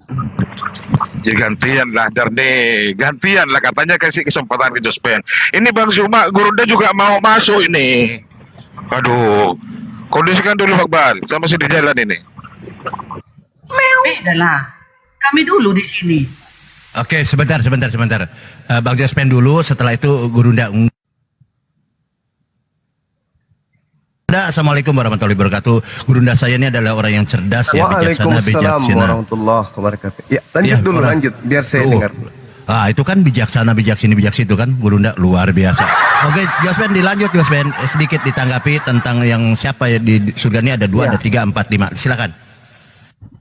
Bikin dulu saya di atas biar kelihatan dulu apa data saya, biar jangan asal ngomong aja saya, biar bisa saya bantai itu mereka semua yang di bawah. Oke. Maaf ya kawan-kawan, maaf. Sebentar. Karena ada datanya, kita akan melihat Tuhan kita. Iya nanti. Iya nanti. Yang mana kita lihat? Bu Darni bisa dikondusif nggak? Nggak, maksudnya nanti Anda bantah dengan itu. Ditahan dulu, disimpan. Nanti Anda kehabisan materi nanti. Ya, silakan Jospen. Jospen silakan Jospen. Baik. Di sini dikatakan pada mulanya adalah jangan dipotong. Ya, pada mulanya adalah Sang Firman ya. Sang Firman itu bersama-sama dengan Allah dan Firman itu adalah Allah. Di ayat 2 digunakan kata ganti kata ganti orang ketiga tunggal. Ya, ia pada mulanya bersama-sama dengan Allah. Jadi ini posisinya seperti kayak gini lah gambarnya. Inilah pada mulanya. Pada mulanya adalah Firman. Firman itu bersama-sama dengan Allah dan Firman itu adalah Allah. Ia pada mulanya bersama-sama dengan Allah. Inilah posisi pada mulanya. Kemudian dilanjutkan di ayat 10. Ya, di ayat 10. Ia telah ada di dalam dunia. Dunia ini bahasa Yunaninya adalah kosmos, universe. Ya. Dan dunia dijadikan. Iya. Ia telah ada di dalam dunia. dia sebenarnya ini dunia ini kosmos ya, universe. Ia telah ada di dalam alam semesta dan alam semesta dijadikan olehnya, tetapi alam semesta tidak mengenalnya. Jadi inilah Yesus sang firman yang menjadikan alam semesta. Jadi posisi sang firman ada di dalam NRK, sedangkan di dalam ciptaan, makhluk semua ciptaan ada di sini di alam semesta. Inilah yang membedakan antara NRK dan universe, kosmos. Silakan. Ya, oke. Kata Darni tadi nanti umatnya akan bertatap muka dengan Tuhannya Fik, bahwa Tuhannya Darni itu adalah Yesus yang anak manusia, bukan Tuhan. Ya, silakan Guru udah masuk. Oke, isin teman-teman. Kembali dari pernyataan saya di awal, ya. Jangan gitu loh Bang Juma, ngomongnya biasa aja Bang Juma. Oke. Nanti panas. Enggak. Saya habis makan bekicot tadi. Jadi kita lihat ya teman-teman, kesaksian Yesusnya. Tidak ada kesaksian yang lebih tinggi di atas kesaksian Yesus. Itu kan pasti tuh. Islam, kalau dalam Islam kaidahnya jelas. Wa isqala Isa bin Maryam ya Bani Israel inni Rasulullahi ilaikum. Kesaksiannya tuh, wahai Bani Israel, aku ini bukan utusan setan. Bukan utusan kerajaan bumi. Aku ini utusan pencipta langit dan bumi yang spesial untuk kalian. Itu Al-Quran menjelaskan itu. Kesaksian Yesus di dalam Bible pun demikian adanya. Jadi seluruh pekerjaan yang Yesus lakukan, pekerjaan itu adalah bukti kerasulan. Dan murid-murid yang percaya kepada Yesus, setelah menerima segala aspek pengajaran dari Yesus, menyatakan bahwa Yesusnya sendiri yang berkata itu adalah aspek kerasulan. Nah sekarang kita lihat di data Bible 1 Yohanes 3 nomor 2. Saudara-saudaraku yang kekasih, sekarang kita adalah anak-anak Tuhan. Tetapi belum nyata apa keadaan kita kelak. Akan tetapi kita tahu bahwa apabila Kristus menyatakan dirinya, kita akan menjadi sama seperti Dia. Sebab kita akan melihat Dia dalam keadaannya yang sebenarnya. Saya ulang, saya balik ayatnya. Dalam keadaan Yesus yang sebenarnya, kita akan melihat Dia. Dan kita akan sama seperti Dia. Bahwa apabila Dia menyatakan diri, namun kita belum tahu apa yang akan terjadi terhadap diri kita. Sekarang kita ini adalah anak-anak Tuhan. Wahai saudara-saudaraku yang kekasih. Mau dibolak-balik seperti apapun data itu, ujung-ujungnya kita manusia ini, berdasarkan dalil ini, kita manusia ini adalah anak-anak Tuhan dalam perspektif hamba. Kita akan melihat Yesus dalam keadaan yang sebenarnya. Hakikat Yesus, kita akan lihat hakikat Yesus. Sebab kita akan sama seperti Dia dalam keadaan yang sebenarnya. Kalau Yesus itu adalah Tuhan yang sebenar-benarnya Tuhan, yaitu pencipta, berarti kita juga adalah pencipta. Kita juga adalah sebenar-benarnya Tuhan. Sebab kita akan sama seperti Dia. Kita akan melihat Yesus dalam keadaan yang sesungguhnya. Dalam keadaannya yang esensi yang sesungguhnya. Sehakikatnya. Tak ada lagi yang lain. Yesus dalam keadaannya yang sesungguhnya, kita akan sama seperti Yesus. Kalau Yesus Tuhan, kita Tuhan. Tapi kalau ternyata kita ini manusia, tidak akan pernah bisa berubah menjadi Tuhan, maka Yesus tidak bisa kemudian offside keluar dari keadaan kita yang sesungguhnya. Karena kita akan sama seperti Dia. Makanya Al-Quran datang menyeru. Apa kata Quran? Ya ahlal kitab, la taglu fi dinikum, wa la taqulu 'alallah illal haqqa. Wahai saudaraku ahli kitab, jangan kalian berlebih-lebihan dalam menjalankan agamamu. Janganlah kamu mengatakan sesuatu terhadap Tuhan kecuali yang benar. Sesungguhnya Al-Masih, Mesias, Kristus, Isa, Ibnu Maryam, Isa, putra Maryam, hanyalah utusan Tuhan dan makhluk yang diciptakan dengan kalimatnya. Kun, jadi, maka jadilah engkau hamil, lahirkanlah seorang manusia bernama Isa atau Yesus. Lalu kemudian dikatakan, berimanlah kepada Allah dan beriman juga kepada utusan-utusan Allah. Dan jangan kamu mengatakan Tuhan itu tiga.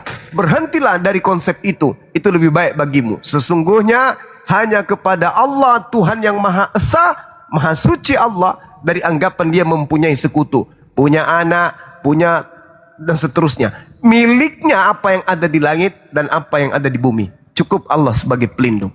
Jadi cukup satu-satunya Tuhan. Hidup kekal itu cukup satu-satunya Tuhan. Kenapa harus ditambah dengan Yesus? Sedangkan Yesus sendiri bersaksi bahwa dia adalah utusan Tuhan. Saya ingat di dalam satu poin lagi.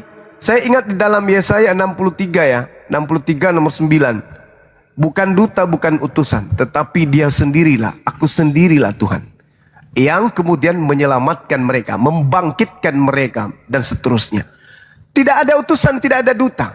Loh, Yesus duta, Yesus utusan, berarti dia bukan. Nah, kita lihat pengakuan Yesusnya, apakah dia Tuhan? Oh, ternyata dia utusan Tuhan. Kita lihat bagaimana Petrus mengkhotbahkan tentang Yesus. Kisah 2 nomor 22. Seluruh orang Israel harus tahu. Lagi-lagi kalian tidak diseru, hanya orang Israel. Seluruh orang Israel harus tahu dengan pasti. Yang kumaksud adalah Yesus dari Nazaret. Dia yang menjadi perantara bagi Tuhan kepada manusia. Untuk kemudian menyatakan kekuatan, mujizat, tanda-tanda yang dilakukan oleh Allah. Yang dilakukan oleh Allah. Melalui perantaraan Yesus. Seperti yang kalian tahu. Seperti yang Yahudi tahu. Seperti yang Bani Israel tahu. Tapi itu seruan untuk Bani Israel. Bukan seruan untuk saudara. Jadi kalau Bani Israel hari ini mengatakan Yesus itu utusan Tuhan, di mana Tuhan melakukan mujizat melalui dia, itu seruan. Tetapi kalau kalian mengatakan dia adalah Tuhan, ya itu tidak diseru kepada kalian. Nah, ini yang perlu saya sampaikan, bahwa kesaksian Yesus adalah kesaksian yang tertinggi. Kesaksian yang tertinggi. Inilah anakku yang kukasih kepada yang berkenan. Begitu besar kasih karunia Tuhan akan dunia ini. Dia menganugerakan anaknya, siapa yang percaya tidak binasa, melainkan memperoleh hidup yang kekal. Maka percayalah kepada kesaksian Yesus, jangan kepada kesaksian orang-orang yang mau Yesus itu menjadi Tuhan. Demikian dari saya, silakan sahabat yang lain.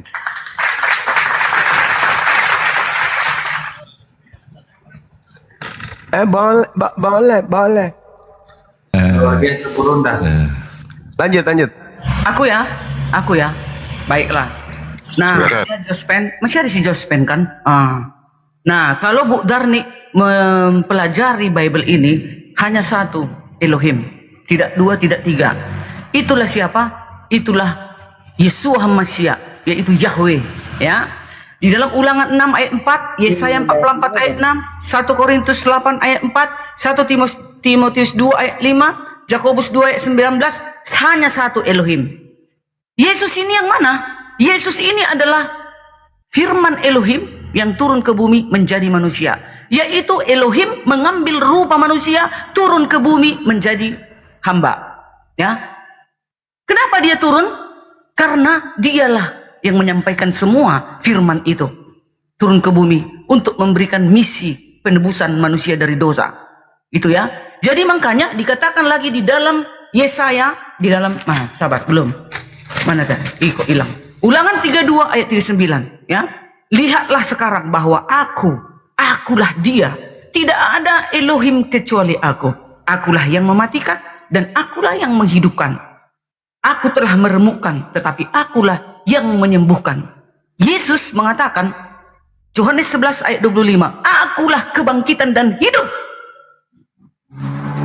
Berarti kalau akulah kebangkitan dan hidup, dia yang membangkitkan. Dia yang menghidupkan. Sama perkataan di Ulangan Taurat, ya. Elohim mengatakan, akulah yang menghidupkan, akulah yang mematikan. Yesus juga akan menghukum kelak di akhir zaman. Di dalam 2 Tesalonika 2 ayat 6 sampai 8. Tuhan Yesus akan membunuh dengan nafasnya orang-orang yang durhaka bila dia datang kembali. Dikatakan juga di dalam Yohanes 9 ayat 39, aku akan datang ke dalam dunia untuk menghakimi. 2 Korintus 5 ayat 10, seluruh umat manusia akan dihadapkan ke tahta pengadilan Yesus.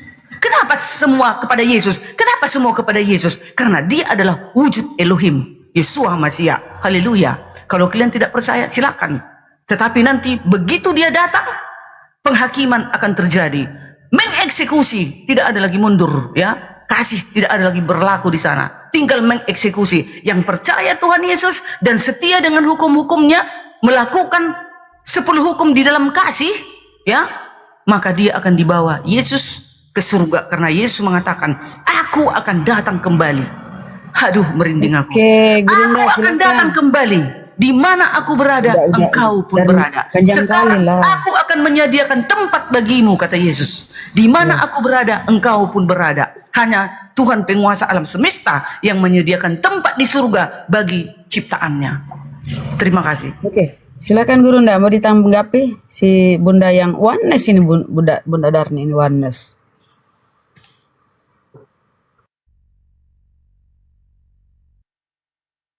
Di rumah. Ya, silakan. Silakan.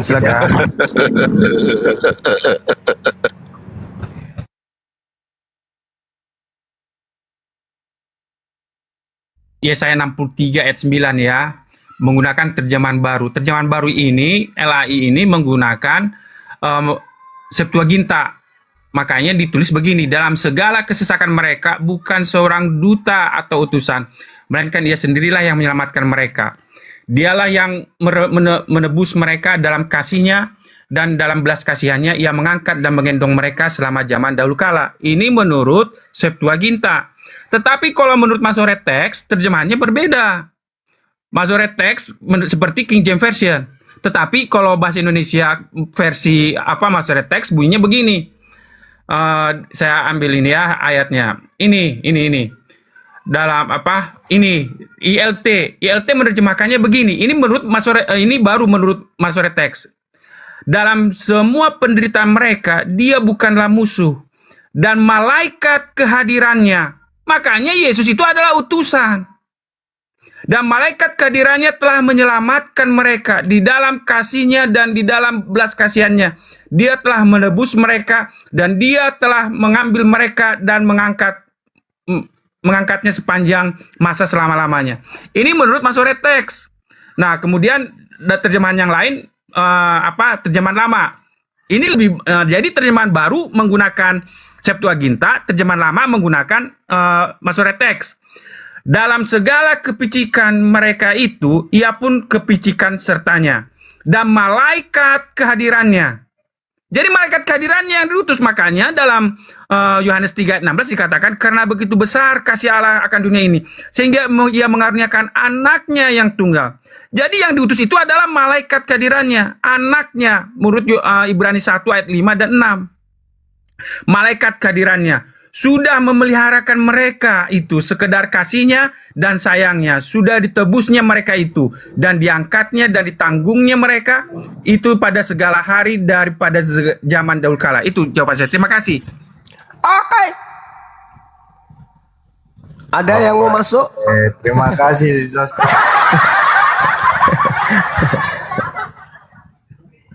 Ya, terima kasih Jospen. Sebentar lagi saya jadikan kamu unitarian, Jospen.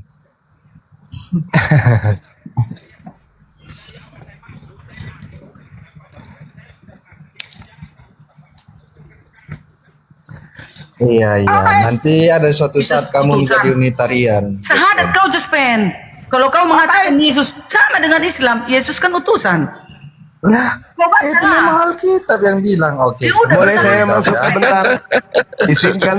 Iya kan Bang Juma? Matius 12 ayat 50 sebentar ya. Matius 15 ayat 20. Lanjut. Silakan Gurunda, silakan. Sorry. Silakan Gurunda. Nanti.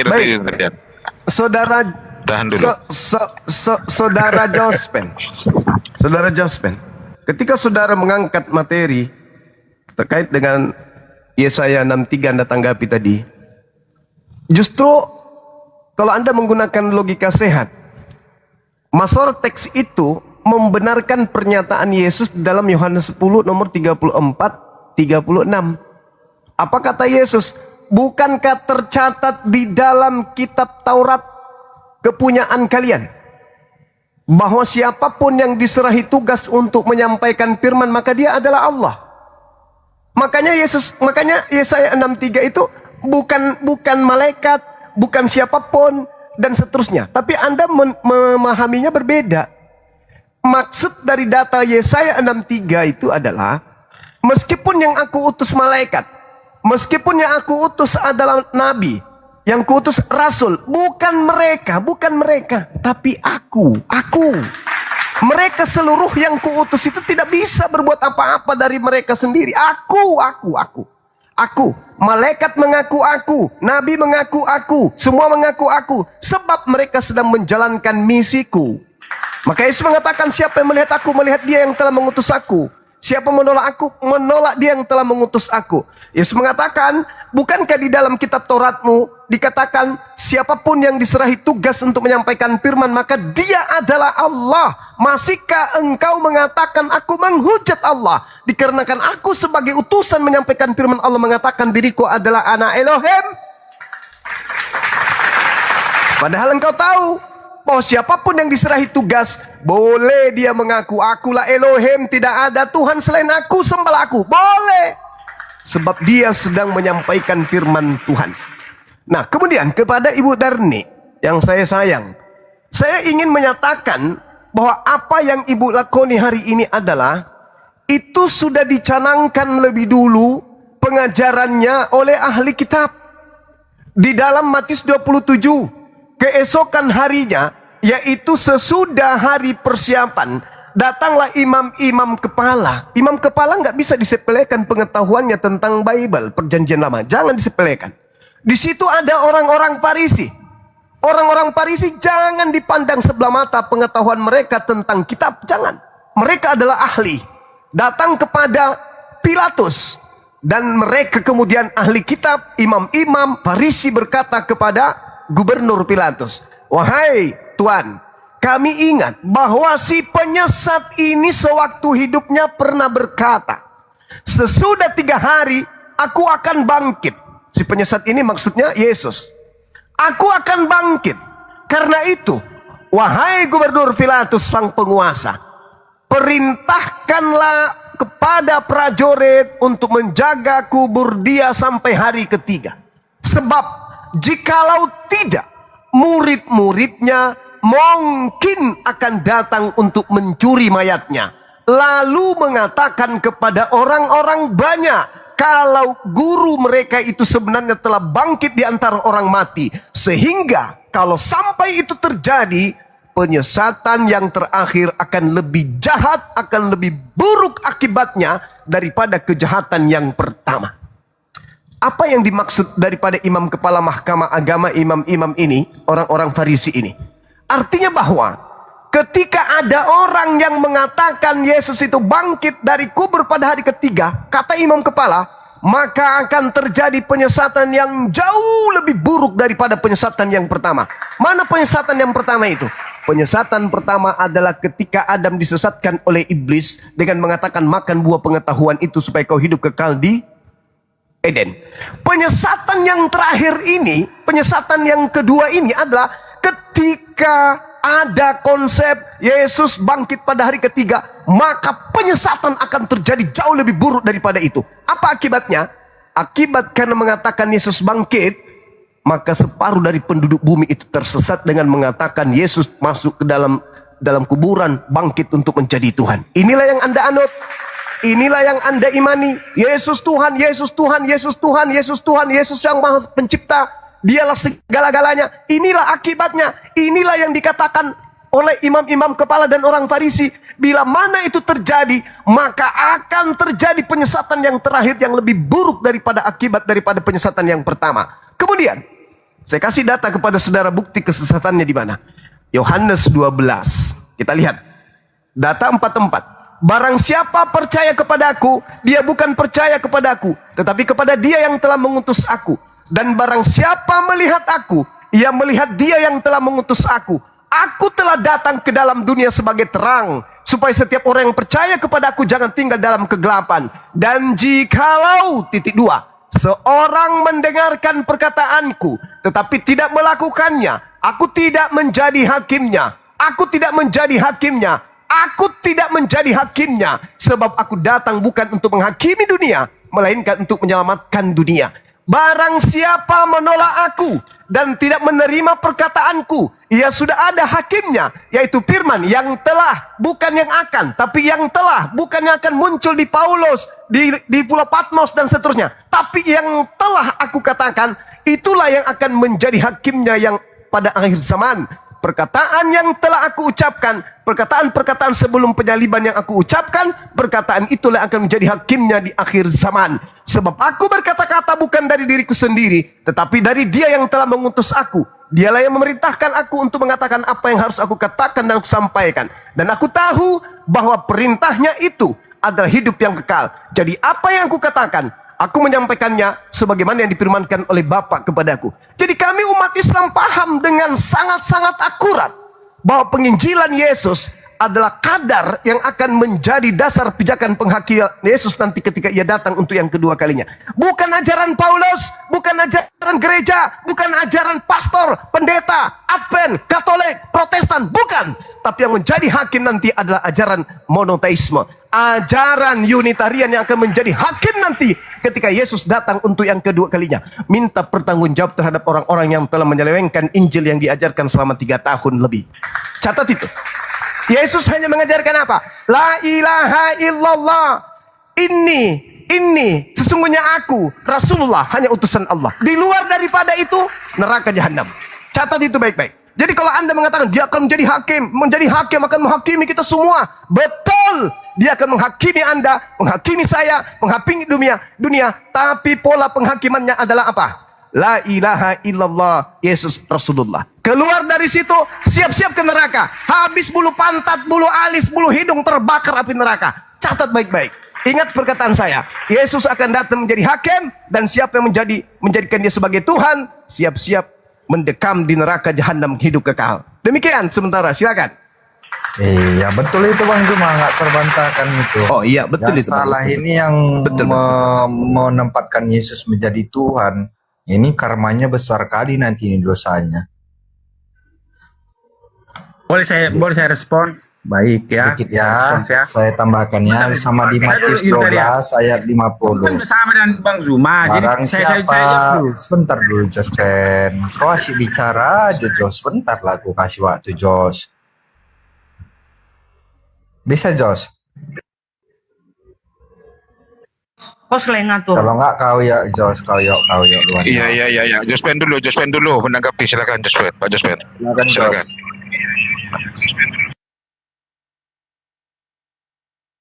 Ya, ayat 9 tadi kan malaikat.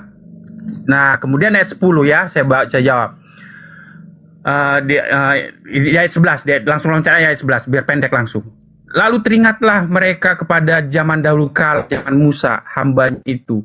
Di manakah dia yang membawa mereka naik dari laut bersama-sama dengan penggembala kambing dombanya? Di manakah dia yang menaruh Roh Kudusnya dalam hati mereka? Jadi yang menuntun Musa itu adalah malaikat kehadirannya ya. Nah, sekarang siapa itu malaikat kehadirannya itu? Nah, dalam Keluaran 23 ya ayat 20 dikatakan begini. Ayat 20. Sesungguhnya aku mengutus seorang malaikat berjalan di depanmu untuk melindungi engkau di jalan dan untuk membawa engkau ke tempat yang telah kusediakan. Jagalah dirimu di hadapannya dan dengarkanlah perkataannya. Janganlah engkau mendurhaka kepadanya, sebab pelanggaranmu tidak akan diampuninya, sebab namaku ada di dalam dia. Nah, ini gak perlu kita tafsir. Siapa malaikat kehadirannya itu? Dilanjutkan di Keluaran 24. Di Keluaran 24 ayat 10 dikatakan begini. Lalu mereka melihat Elohim, Allah Israel, kakinya berjejak pada sesuatu yang buatannya seperti lantai dari batu nilam, dan yang terangnya seperti langit yang cerah. Tetapi kepada pemuka-pemuka Israel itu tidaklah diulurkannya tangannya. Mereka memandang Allah, lalu makan dan minum. Jadi ingat, jadi malaikat kehadirannya itu memiliki kodrat ilahi menurut Keluaran 24 ayat 10. Itulah makanya ya dalam Keluaran 3 ayat 2, Ketika dalam Keluaran 3 ayat 2 dikatakan, lalu malaikat Tuhan. Lalu di ayat 4, ketika dilihat Tuhan, kemudian berserulah Allah dari tengah-tengah semak duri itu, Musa, Musa, dan dia menjawab, ya Allah. Jadi malaikat Tuhan yang ada dalam Keluaran 2 itu adalah Yesus itu sendiri yang diutus untuk menuntun bangsa Israel keluar dari tanah Mesir. Sudah, Jos. Tidak ada yang membantah kamu, Jos. Dari tadi narasi saya, sifat keilahiannya. Karena di dalam Alkitab, malaikat, Musa, hakim-hakim pun dikatakan Allah. Nggak nyambung, Jos. Dari tadi apa yang ditanya, kamu jawab apa? Makanya dikatakan di Alkitab, walaupun banyak Tuhan dan lain di surga maupun di bumi, tapi di 1 Korintus 8 ayat 6 menekan bahwa Allah yang benar itu hanya merujuk kepada Bapa sebagai sang sumber. Itu makanya dikatakan monoteisme, menyembah kepada satu Allah yang benar. Dan itu yang didukung oleh perkataan Yesus di Yohanes 17 ayat 3. Dan di Matius 12 ayat 50, yang melakukan kehendak Bapakku, dialah ibu dan saudaraku.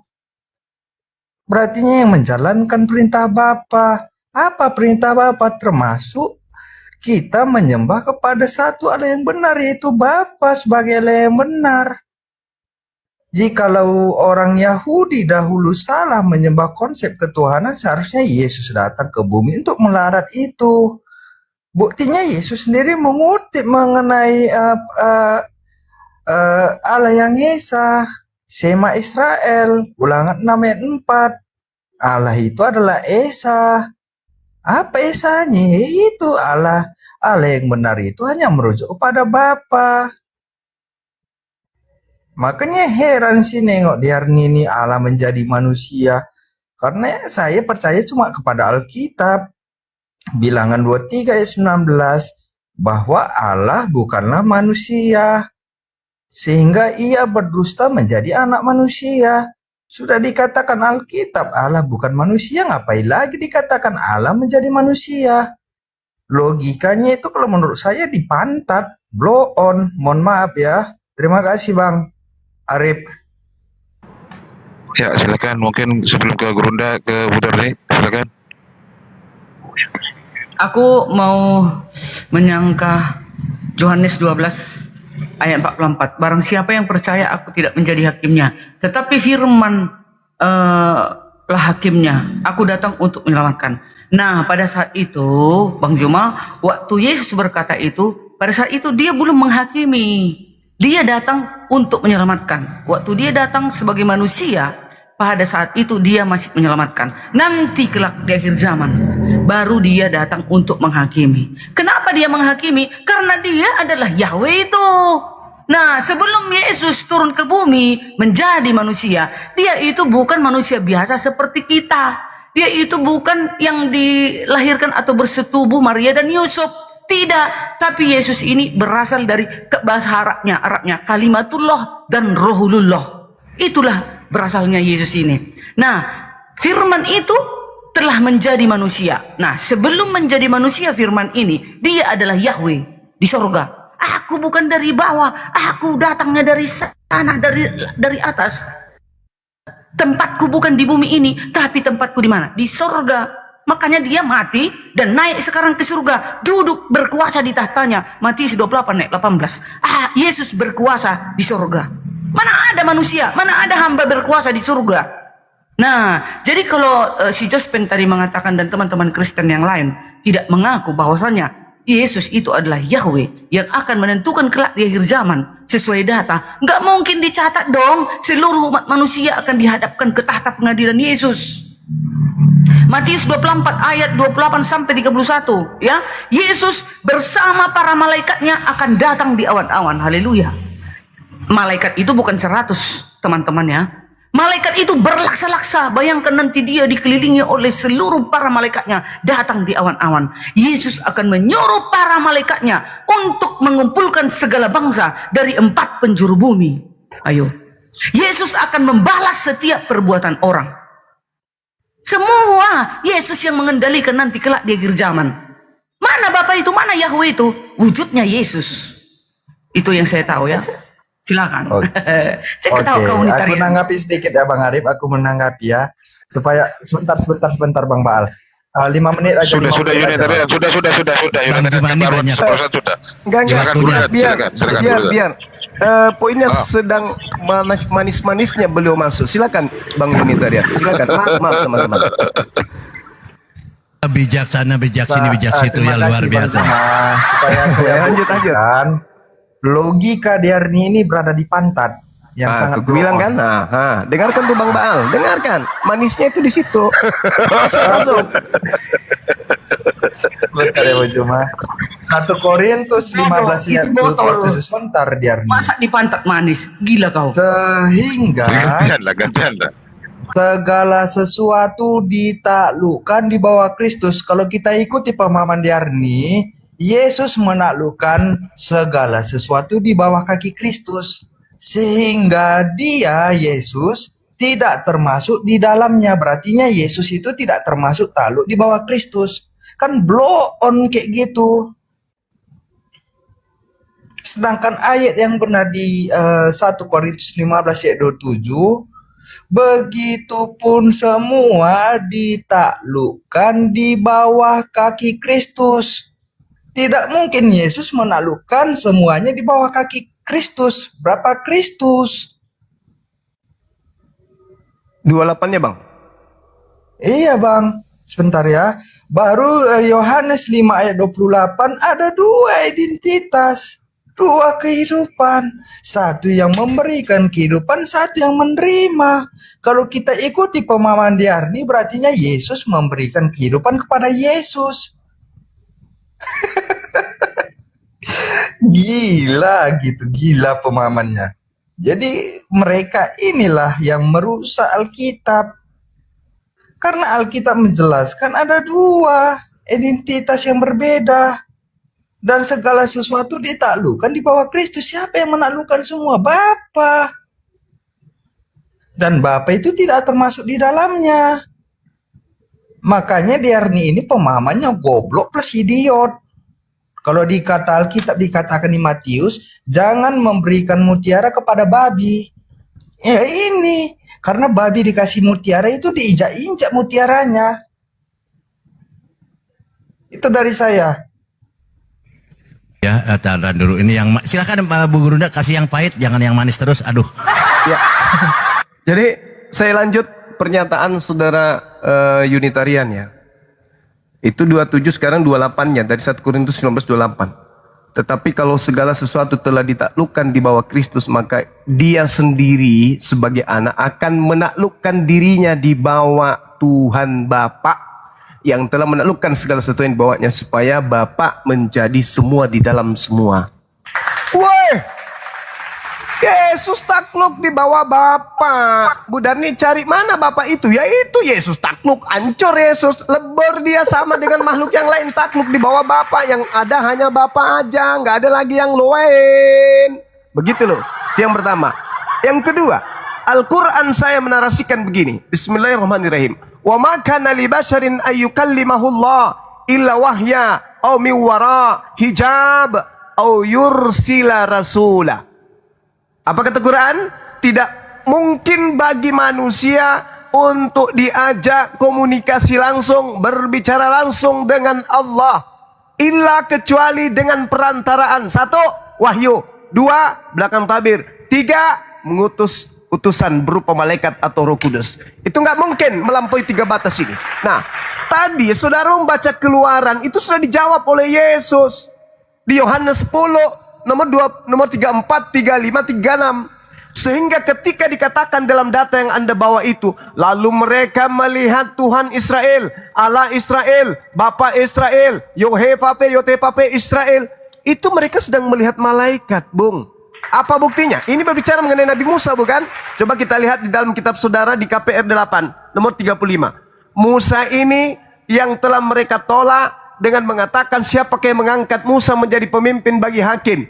Musa ini juga telah dituntun oleh Allah, oleh Bapa sebagai pemimpin dan penyelamat oleh malaikat yang telah menampakkan diri kepadanya di semak duri itu. Oleh malaikat yang telah menampakkan diri di semak duri itu.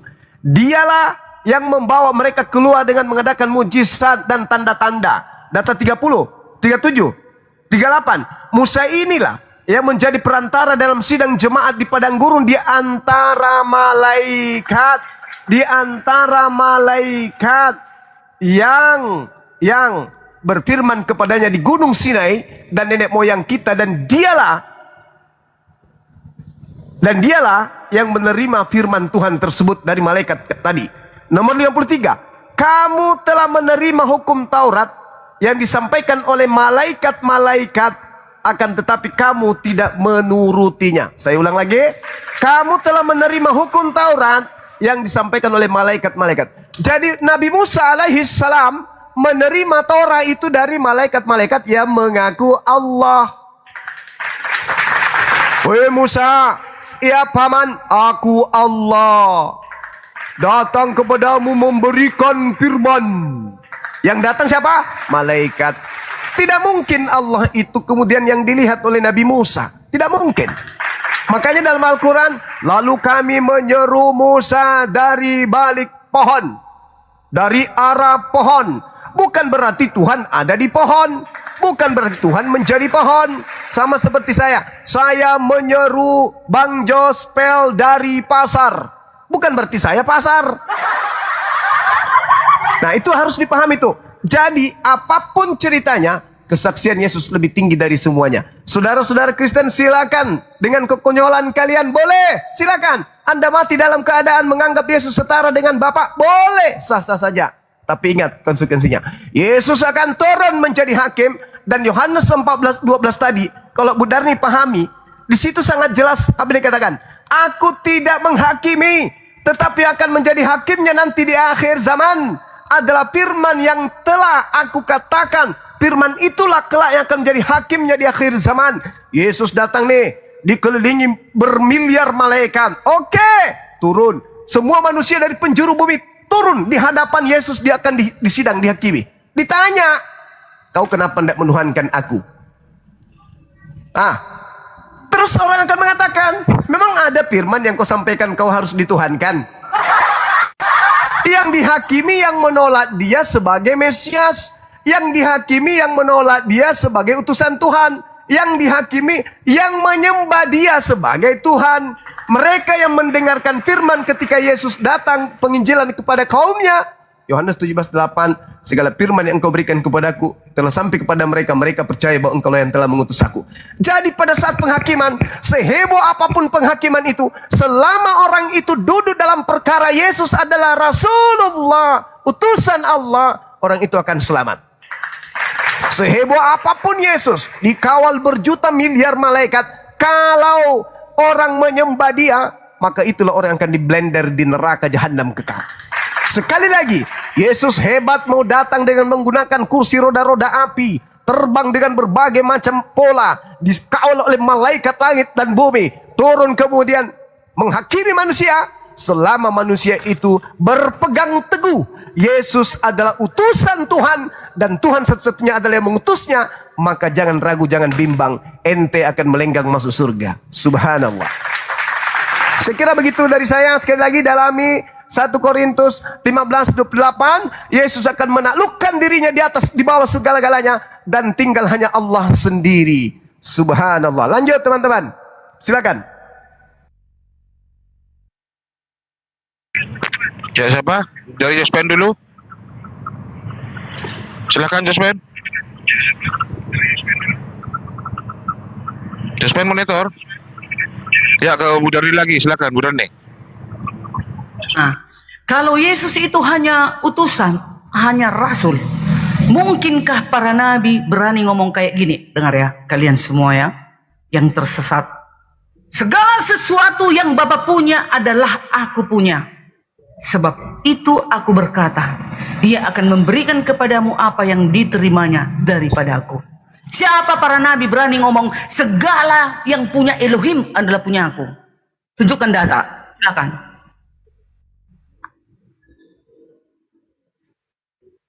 Kemampuan mengetahui kapan hari kiamat, Yesus tidak tahu. Siapa para nabi berani ngomong seperti Yesus? Segala sesuatu yang Bapa punya adalah aku punya. Ayo, berani manusia? Berani para nabi? Raja atau presiden? Ada berani ngomong kayak gitu? Kira-kira Yesus mengatakan itu dari dirinya sendiri atau Tuhan yang mengajarkan mengatakan itu? Dialah yang berucap.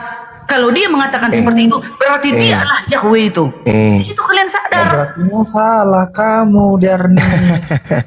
Karena dikatakan Yesus, aku tidak bisa berbuat apa-apa tentang diriku, tetapi Dia yang mengutus aku, Dia yang bersaksi tentang diriku.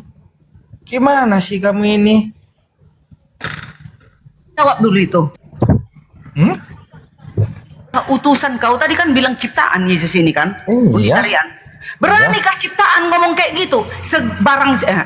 Segala sesuatu yang Elohim punya adalah aku punya. Berani ciptaan ngomong kayak gitu?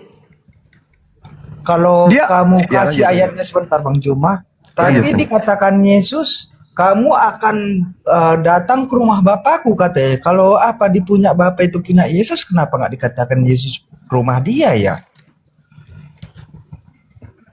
Kata dalam keadaan di bumi lo. Nyatanya kita ke surga. Nyatanya kita ke surga yang kita lihat Yesus Masia. Yang kita lihat Yesus, gak ada kita lihat roh, gak ada wujudnya yang kita lihat. Itulah Yesus Masia. Semua dikatakan Yesus berani dia mengatakan segala yang punya Bapa adalah punya aku katanya.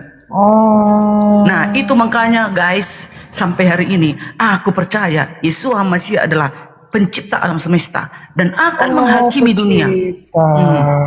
Ya, kalau kalian nolak ya tak menurut apa-apa. kamu segini Darni. Coba berikan kepada saya ayat Alkitab di mana Alkitab mengatakan ada dua sang sumber. Saya tunggu sama kamu, saya kasih waktunya 2550 tahun. Coba kamu cari. Ilahinya Elohim, itulah ilahinya Yesus sang sumber, ilahinya. Sebelum Yesus turun ke bumi, Tuhan ya. Karena sebelum Yesus turun ke bumi, Dia adalah Sang Firman, ya. Nah, itu dia, itulah Yesus Sang Firman Satu, atau Dia memberi ya? kehidupan. Tunggu dulu, yang memberi kehidupan, yang mencabut kehidupan adalah Sang Sumber. Itulah hakikatnya Yesus. Yang memberikan kehidupan kepada Yesus siapa? Lucu kali anak inilah. Kan Yesus mengambil rupa manusia, Elohim mengambil rupa manusianya, maka dia turun ke bumi hidup, yang memberi kehidupan ya ilahinya itu, hakikatnya Yesus, keilahian Yesus itulah yang memberi kehidupan kepada yang manusia turun ke bumi ini. Oh, berartinya Yesus memberikan kehidupan kepada Yesus. Aduh, gimana ya? Yesus diberikan kehidupan oleh keilahiannya, nah itu keilahiannya. Tapi kamu mengatakan Yesus sebelum menjadi manusia apa dia? Kutanya kau Unitarian, Yesus sebelum turun ke bumi menjadi manusia, siapa dia? Malaikat. Malaikat. Iya. Gak salah Ibrani kau itu. 1 ayat Ibrani 1 ayat 5, Ibrani 1 ayat 15. Nah, itulah kesalahan kau Unitarian. Bukan sebelum Yesus turun ke bumi, Dia adalah Sang Firman. Itulah Yohanes 1 ayat 1 sampai 14. Makanya kau error. Jangan kau bilang Yesus itu adalah malaikat. Ibrani 1 ayat 3. Apa bisa malaikat akan menghukum kelak di akhir zaman? Di mana ada data Unitarian? Malaikat menghukum kelak di akhir zaman. Di mana data? Alkitab yang mengatakan jangan. Di mana datanya? Di mana datanya? Malaikat akan menghukum kelak di akhir zaman. Malaikat akan membunuh dengan napas mulutnya jika dia datang kembali. Mana datanya? Datanya di 1 Korintus 15 ayat 27. Apa isinya? Yang menaklukkan semua di bawah Kristus itu adalah Bapa, bukan Kristus yang menaklukkan semua. Nah, Bapa itulah hakikatnya Yesus. Sebelum dia turun ke bumi menjadi manusia. Yes. Jadi nanti kau kalau ke surga kau tengok siapa? Kau tengok ke surga siapa? Banyak. Siapa? Tuhanmu yang kutanya bukan banyak. Yesus, Tuhanmu. Tuhanmu siapa nanti kau lihat di surga? Banyak. Sang Firman, Yesus. pencipta alam semesta. Yang mana kau lihat nanti di surga? Kalau kau Malaikat, dibawa ke surga. Yesus. Kalau Bapak nggak bisa dilihat. Matilah kau dalam dosamu. Matilah kau. Dah, lanjut. Saya membacakan Alkitab 1 Timotius 6 ayat 16. Sebentar, Jos. Supaya dia itu nggak banyak congor. Jadi kamu itu, Darni itu pakai logikamu Ada ditengoknya supaya Tuhannya kamu di surga. bodoh Masa kamu nggak ada itu. dilihat Tuhannya di surga? Botol.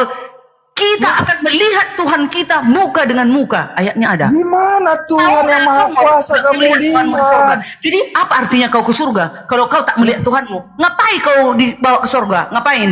Kalau nggak melihat Emang Tuhan, kamu itulah yakin kali kenikmatan masuk yang surga? terakhir. Emang kamu Melihat yakin kali Tuhan masuk surga? yang Maha Kuasa Emang kamu di yakin surga. kali masuk surga? Tidak ada lagi yang Emang lebih kamu yakin nikmat kali masuk melihat surga? Tuhan yang di surga. Oke, Kau supaya bilang saya tak? Kau tunjuk lihat ya. Tuhanmu di surga. Unitarian mulai tantrum kelihatannya. Oke, Bang Jospen dulu aja. Mulai tantrum kelihatannya, nggak ke substansinya kita lagi. Silakan sebentar, Jospen. Pak Al. Supaya saya permalukan dia menurut Alkitab nggak layak masuk ke surga. Kamu mau buktinya nggak, Darni?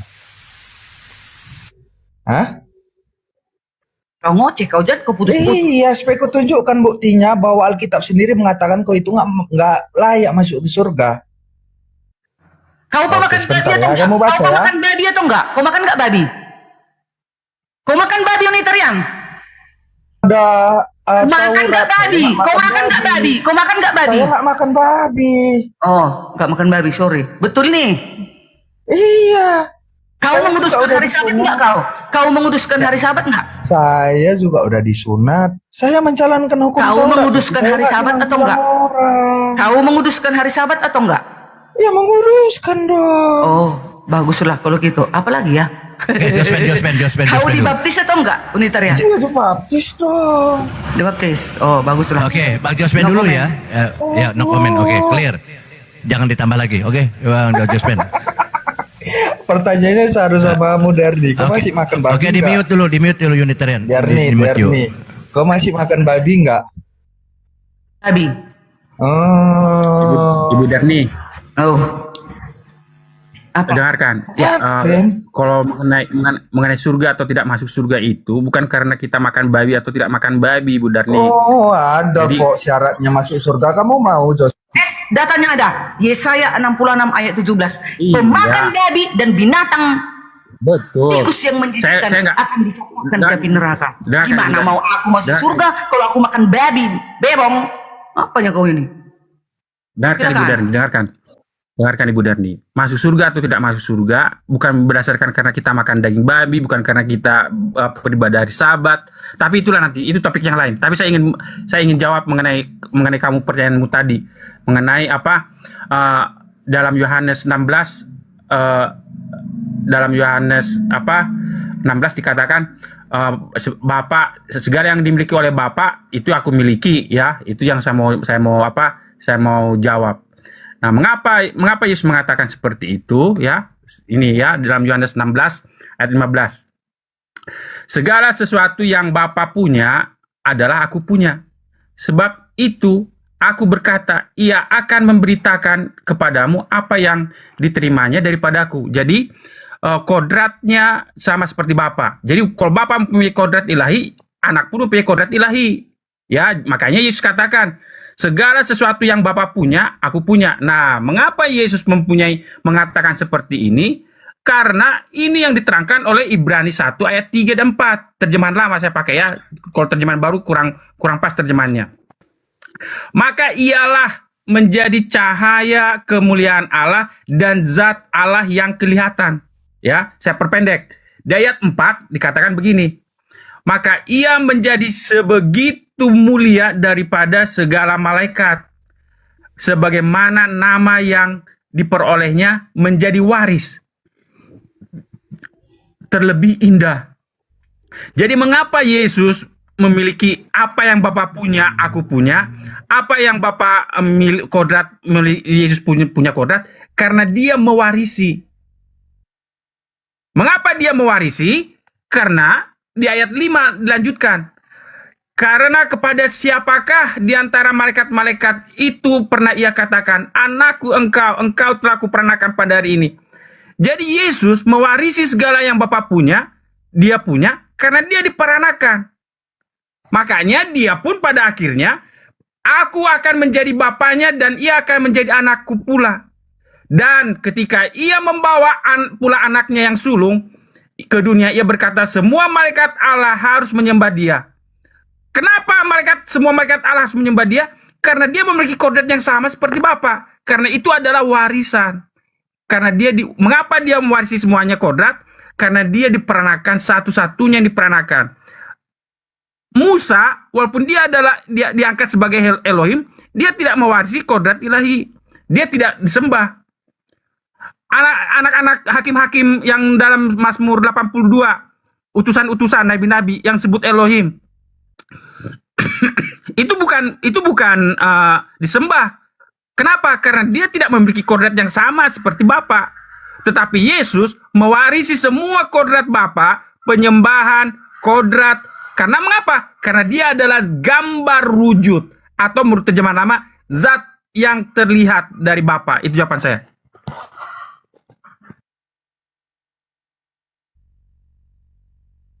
Itu Jos, Yesus wujud Elohim. Gurunda, silakan Gurunda. Podo wae. Sama aja, ujung-ujungnya mereka memaksa utusan Tuhan, udah selesai, mau kayak mana lagi, bantah dalil. Siapkan aja diri diusir oleh Yesus. Pada hari terakhir nanti banyak orang berseru, bernubuat, mengusir setan, bermujizat pakai nama aku. Mereka semua akan diusir oleh Yesus. Memang harus ada yang bertahan sampai hari terakhir dengan pola itu.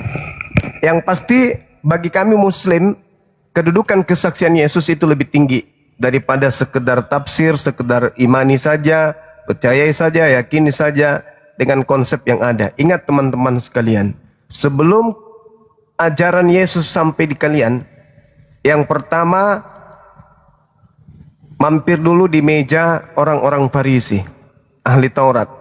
Lalu kemudian sampai ke meja Roma, Yunani.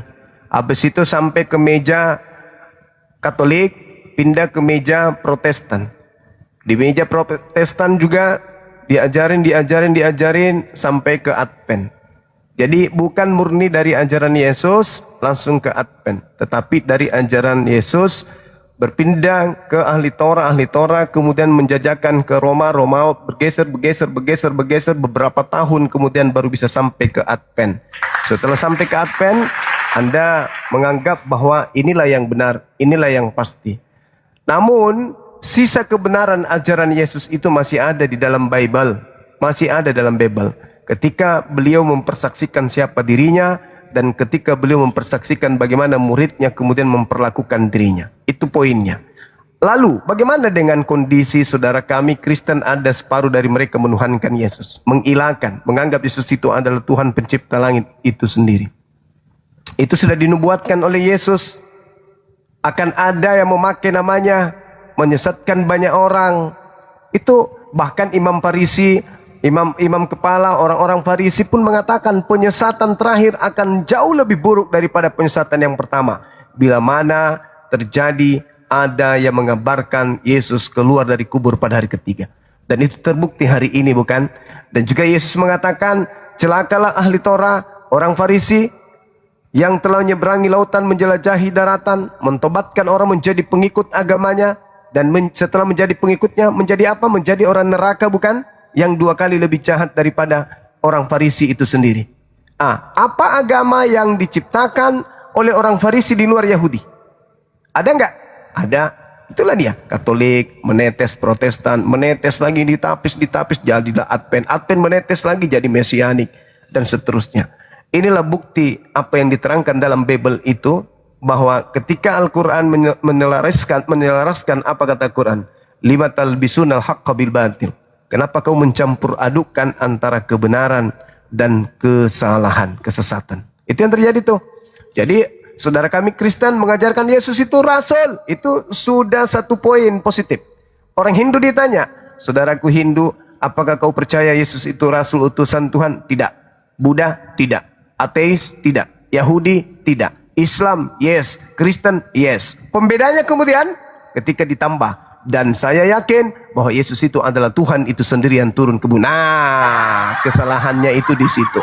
Maka diusirlah mereka kelak sebab mereka melakukan kejahatan. Saya kira begitu sederhananya. Silakan kembali kepada pola awal. Yesus siapa menurut Yesus dan bagaimana murid Yesus menurut Yesus. Kembali lagi, barang siapa yang percaya kepada Yesus tidak binasa melainkan memperoleh hidup yang kekal. Saya percaya kepada ucapan kesaksian Yesus daripada doktrin-doktrin dogma Yesus adalah Bapa dan seterusnya bla bla bla bla bla bla bla. Kembali kepada yang tadi saya katakan bahwa Yesus berkata dalam Yohanes 5 nomor 30, jikalau aku bersaksi tentang diriku, maka kesaksianku itu tidaklah benar. Bapakku lah yang bersaksi tentang aku. Dia tidak pernah kau dengar suaranya, tidak pernah kau lihat, dan suaranya pun tak pernah kau dengarkan. Nah, kesaksian Bapa ada nggak kalau Yesus itu adalah Bapa itu sendirian turun ke bumi? Nggak ada. Tidak ada kesaksian Yesus untuk itu, dan tidak ada kesaksian Bapa untuk itu. Itu hanya kesaksian saudaraku yang kucintai, Ibu Darni dan teman-temannya. Silakan dengan pola agama masing-masing, tapi renungkan kebenaran itu adalah sebuah kebenaran, dan tidak mungkin kebenaran itu bisa dikawinkan dengan kesesatan. Silakan. Baik, saya dulu ya Bu Darni ya. Saya mau respons Bang Zuma. Begini, sebenarnya ya kalau kita pelajari agama Yahudi itu sebenarnya menganut dua makhluk ilahi ya. Bukan monoteisme mutlak, tetapi dua makhluk ilahi. Di mana tertulis? Saya ambil contoh. Satu ayat dalam Perjanjian Baru. Ingat, Yohanes itu adalah berlatar belakang Yahudi dan Paulus itu berlatar. Sebentar dulu Bunda. Paulus pun berlatar belakang Yahudi. Makanya dia ada muncul 1 Korintus 8 ayat 6. Tetapi saya ambil dari Yohanes 5 ayat 23. Yohanes 5 ayat 23 mengatakan, Yesus sendiri mengatakan ini ya, ucapan Yesus. Supaya semua orang menghormati anak sama seperti mereka menghormati Bapa. Barang siapa tidak menghormati anak, ia juga tidak menghormati Bapa yang mengutus dia. Nah, ayat ini merupakan gema dari apa? Mazmur 2 ayat 2, 7, 11 sampai 12. Sayangnya bahasa Indonesia terjemahan baru menggunakan Masoretex. Tetapi kalau terjemahan lama Septuaginta.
Bukti pertama. Yang kedua, Yesus mengutip di dalam, saya selalu pakai Matius 22 ayat 42 sampai 45. Apakah pendapatmu tentang Mesias, anak siapakah dia?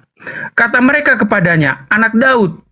Katanya kepada mereka, jika demikian, bagaimanakah Daud oleh pimpinan roh dapat menyebut dia tuannya ketika ia berkata, Tuhan telah berfirman kepada tuanku, duduklah di sebelah kananku sampai musuh-musuhmu kutaruh di bawah kakimu. Ayat ini, Mazmur 22 ini adalah gema dari apa? Dari Mazmur 110 ayat 1. Nah, dalam Mazmur 110 ayat 1, Mazmur Daud, demikianlah firman Tuhan kepada Tuanku, duduklah di sebelah kananku sampai kubuat musuh-musuhmu menjadi tumpuan kakimu.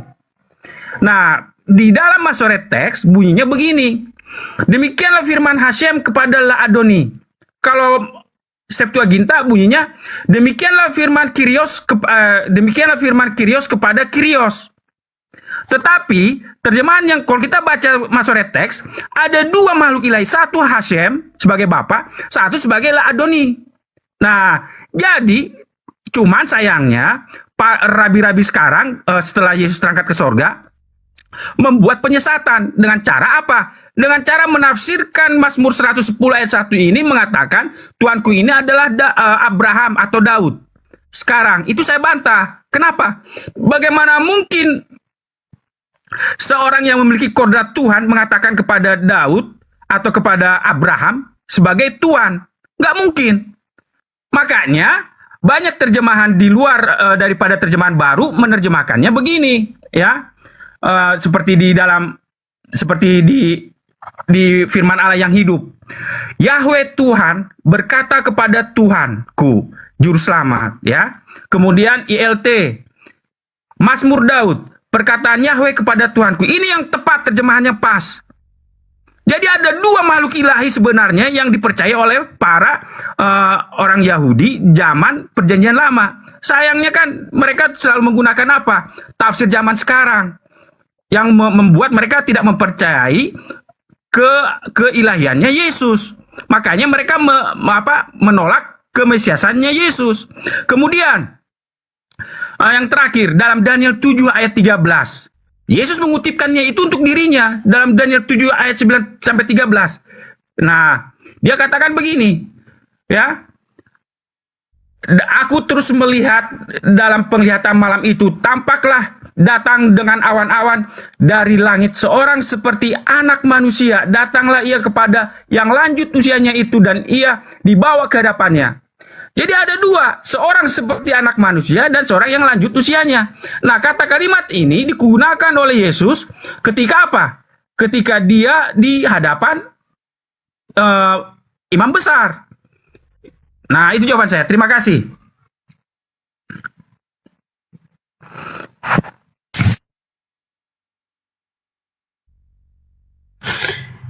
Jadi Boleh saya Baal boleh bicara ya sedikit Gurunda ya.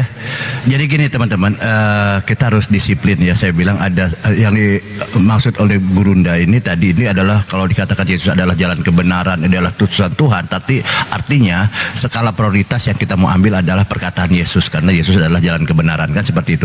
Nah, kalau kita bicara Ibrani 13 ayat 8, Yesus Kristus tetap sama baik kemarin maupun hari ini sampai selama-lamanya. Sama. Lalu kalau samanya di mana katanya Yesus nih, kata Yesus nih, bukan kata si Baal. Bahwa apa? Bahwa dia itu kalau Anda bicara tentang Mazmur ya, Anda baca sama katanya apa? Di Mazmur 144:15. Siapa? Apakah sama Yesus dengan Bapa atau Bapa Yesus punya keilahian? Tidak. Anda tadi kan mengutip Mazmur. Anda lupa di Mazmur 144 dikatakan 15 begini. Berbahagialah bangsa yang demikian keadaannya. Berbahagialah bangsa yang Allah adalah Tuhan, bukan Yesus. Bukan Yesus, karena di Ibrani tadi dikatakan Yesus ini adalah sama. Samanya apa? Bahwa Yesus ini sama baik dulu, sekarang maupun selama-lamanya. Samanya apa? Kita baca di Lukas 19 ayat 10. Sebab anak manusia datang untuk mencari, menyelamatkan yang hilang. Dia datang ke Bani Israel sebagai anak manusia, bukan Tuhan. Itu data pertama. Lukas 22:69 dikatakan apa katanya? Maka sekarang anak manusia sudah duduk di sebelah kanan Bapa yang Maha Kuasa. Di surga dia anak manusia. Yesus yang ngomong, bukan si Baal. Si Baal dia anak baik, ya kan? Anak baik, si Baal dibolak-balik ke anak baik, tidak menambah mengurangi. Anda baca lagi di Matius 16:27. Ketika di bumi, datang ke bumi dia sebagai anak manusia. Dia datang di surga, dia bilang di surga dia bilang anak manusia. Ketika dia turun yang kedua kali, apa dia sebagai Tuhan? Tidak. Kata Yesus di Matius 16 ayat 27-28. Yesus yang ngomong nih, bukan Baal ya. Sebab anak manusia akan datang dalam kemuliaan Bapa. Siapa di situ? Bukan Tuhan, manusia. Anda baca lagi di Matius 24 ayat 27-nya dikatakan begini. Sebab sama seperti kilat memancar dari sebelah timur dan melontarkan cahayanya sampai ke barat. Demikian pula lah kelak kedatangan anak manusia. Bukan Tuhan. Anda baca lagi, geser ke bawahnya, Matius 24 ayat 44. Apa? Yesus yang ngomong ini. Yesus yang ngomong. Jadi Yesus di bumi datang sebagai anak manusia, dia duduk di sebelah kanan Bapa sebagai anak manusia, dia turun sebagai anak manusia. Ayat 44 ini. Sebab itu hendaklah kamu yang juga siap juga siap. Dia bilang, sorry ya, ini handphonenya. Siap, sebab siap karena anak manusia datang pada saat yang tidak kamu duga. Datang sebagai anak manusia, tidak ada Tuhan. Apabila di Matius 25 nih, Matius menjelaskan siapa Yesus, dia anak manusia. Di situ penghakiman terakhir. Apakah dia udah dibilang, oh dia hakim, dia adalah Tuhan? Tidak. Matius 25:31. Lihat penghakiman terakhir. Apa di situ? Yesus bukan Tuhan. Teman-teman jangan menghujat ya. Di sini apabila anak manusia datang dalam kemuliaan sama, dia bilang apa di situ dikatakan bersama-sama malaikat dengan dia, maka ia akan bersemayam di atas tahta kemuliaannya. Dia menghakimi, perikopnya penghakiman terakhir di situ dibilang anak manusia. Lalu apakah Yesus anak manusia ini akan dihakimi? Ya. Yesus sendiri akan dihakimi oleh siapa? Oleh dia, Bapa. Oh, Baal, kok kamu pintar, cerdas. Kita ada guru saya masanya di sini, ada Bang Juma. Anda baca ya, Yohanes 8:15-16. Kamu catat saja ya teman-teman, belajar dari saya ya. Yohanes 8:15 ayat 16. Apa Yesus menghakimi? Dia bilang, kata Yesus, kamu menghakimi menurut ukuran manusia. Aku tidak menghakimi seorang pun. Dan jikalau aku, dia bilang menggunakan jikalau. Jikalau itu angan-angan. Dan jikalau aku menghakimi, maka penghakiman itu benar. Jikalau loh, tidak ada kepastian. Sebab aku tidak seorang diri, tetapi aku bersama-sama dengan dia yang mengutus aku. Yesus tidak menghakimi. Kalau Yesus tidak menghakimi manusia, lalu manusia-manusia ini siapa yang dihakimi? Oleh Bapa dong. Yesus kan anak manusia, dihakimi oleh siapa? Oleh Bapa. Di mana Baal? Kamu kok pintar? Anda geser ke bawah Yohanes 8:50-nya. Anda baca. Tetapi aku tidak mencari hormat bagiku. Ada satu, dia bilang. Yesus yang ngomong. Tetapi aku, dia menunjuk dirinya, tetapi aku tidak mencari hormat bagiku. Ada satu katanya yang mencarinya, dan dia siapa? Orang, objek yang kedua, oknum yang kedua, yang akan menghakimi. Itu dia. Jadi di sini Yohanes 8:50 Yesus dihakimi, bukan kata saya, karena Yesus datang bukan untuk menghakimi. Itu aja mungkin dari saya. Tadi Yesus mengatakan menghakimi tidak, tapi di apa kata Yesus di Yohanes 5 ayat 45. Jangan kamu menyangka Ibu Darni bahwa aku akan mendakwa kamu di hadapan Bapa. No. Apa kata Yesus? Yang mendakwa kamu adalah Musa, yaitu Musa yang kepadamu kamu menaruh pengharapan. Itu kata Yesus. Kenapa Yesus mengatakan Musa? Ya tadi itu yang disampaikan oleh Jospen. Tadi percaya kepada Bapa, percaya kepada Yesus. Anda mengutip Yohanes 17 ayat 8. Sebab segala firman yang kau, bukan itu yang maksudnya Jospen tadi ya, yang bersaksi Yohanes 15. Saya baca ya teman-teman. Inilah ya teman-teman harus belajar dari Yesus. Yesus ini adalah guru yang baik teman-teman ya. Jadi ketika Yesus menghakimi itu bukan penghakim ini. Yang Yohanes 12 nomor 44 nomor 45 nih yang sering dikutip dia. Barang siapa percaya kepadaku, ia bukan percaya kepadaku, tetapi kepada dia yang telah mengutus aku. Dan barang siapa melihat aku, ia melihat dia yang mengutus aku. Mengutus. Dia posisinya sebagai utusan penyampai firman. Firmannya itulah yang perwujudan dari Bapa, bukan Yesus. Karena apa? Karena Yesus juga di Yohanes 5 nomor 46 mengutip hal yang sama kepada Musa. Ingat, apa kata Yesus? Kata Yesus nih teman-teman, Yohanes 5:46. Sebab jikalau kamu percaya kepada Musa, tadi mengatakan percaya kepadaku. Sebab jikalau kamu percaya kepada Musa, tentu kamu akan percaya juga kepadaku. Sama Yohanes 12 dikatakan barang siapa percaya kepadaku, ia bukan percaya kepadaku, tetapi percaya kepada dia. Jadi hal ini mengatakan bahwa kalau Yesus itu harus percaya kepada Musa, apakah Musa adalah Tuhan? Bukan. Itu dari saya teman-teman. Jadi belajar cerdas di sini. Yesus mengatakan bahwa dia itu adalah perwakilan Tuhan, utusan. Terima kasih. Saya jawab dulu ya, yang Bang. Saya dulu jawab. Karena dia bilang mengenai Ibrani ya, Ibrani 13 ayat 8. Benar kan, Bang? Ibrani 13 ayat 8 mengatakan begini, Yesus Kristus tetap sama baik kemarin maupun hari ini dan sampai selama-lamanya. Nah, ayat ini menuliskan begini, walaupun Yesus menjadi manusia ya, di dalam Ibrani 2 ya, Ibrani sendiri menuliskannya begini. Ibrani 2 ayat 9. Tetapi dia yang untuk waktu singkat dibuat sedikit lebih rendah daripada malaikat-malaikat, yaitu Yesus, kita lihat, yang oleh karena penderitaan maut dimahkotai dengan kemuliaan dan hormat, supaya oleh kasih karunia Allah ia mengalami maut bagi semua manusia. Nah, jadi walaupun Yesus adalah menjadi manusia, seperti kata Yohanes 1 ayat 14, firman itu menjadi daging, tapi dia tetap menjadi anak Allah. Seperti dalam Matius 16 ayat 16. Ya, di Matius 16 ayat 13 ya, begini dari 15. Lalu kata Yesus bertanya kepada mereka, tetapi apa katamu, siapakah aku ini? Maka jawab Simon Petrus, engkau adalah Mesias, anak Allah yang hidup. Jadi walaupun Yesus menjadi daging, menjadi manusia, dia tetap anak Allah. Nah, kemudian dalam Matius 3 ayat 11 dan Matius 17 ayat 5. Jadi walaupun Yesus menjadi manusia, dikatakan begini, lalu terdengarlah suara dari sorga yang mengatakan, inilah anakku yang kukasihi, kepadanya lah aku berkenan. Di ayat 5, dan tiba-tiba sedang ia berkata-kata, turunlah awan yang terang menaungi mereka. Dan dari dalam awan itu terdengar suara yang berkata, inilah anak yang kukasihi, kepadanya lah aku berkenan, dengarkanlah dia. Jadi walaupun Yesus menjadi manusia, seperti apapun yang terjadi, dia tetap anak Allah. Dia tetap memiliki kodrat yang sama seperti Bang Bapa. Baal, izin sedikit ya. 1 menit. Terakhir Bunda, terakhir dua ayat terakhir.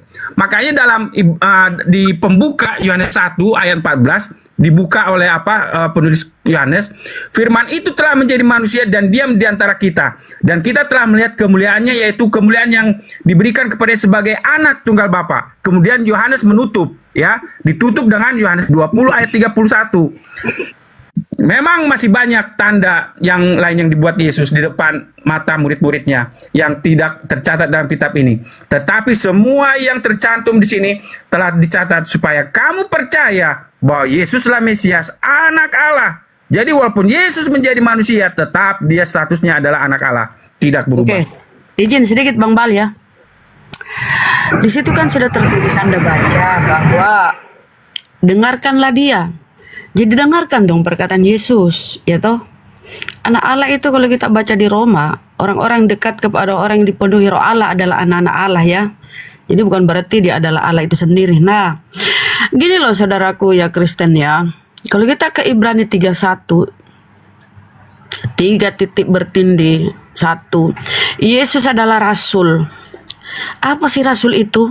Yohanes 17:3 apa kata Yesus? Mengenal engkau, bukan dirinya kan? Mengenal engkau satu-satunya Allah yang benar, dan mengenal Yesus yang kau utus. Engkau ini Allah dan Yesus utusan, berarti Yesus utusan Allah. Namanya rasul.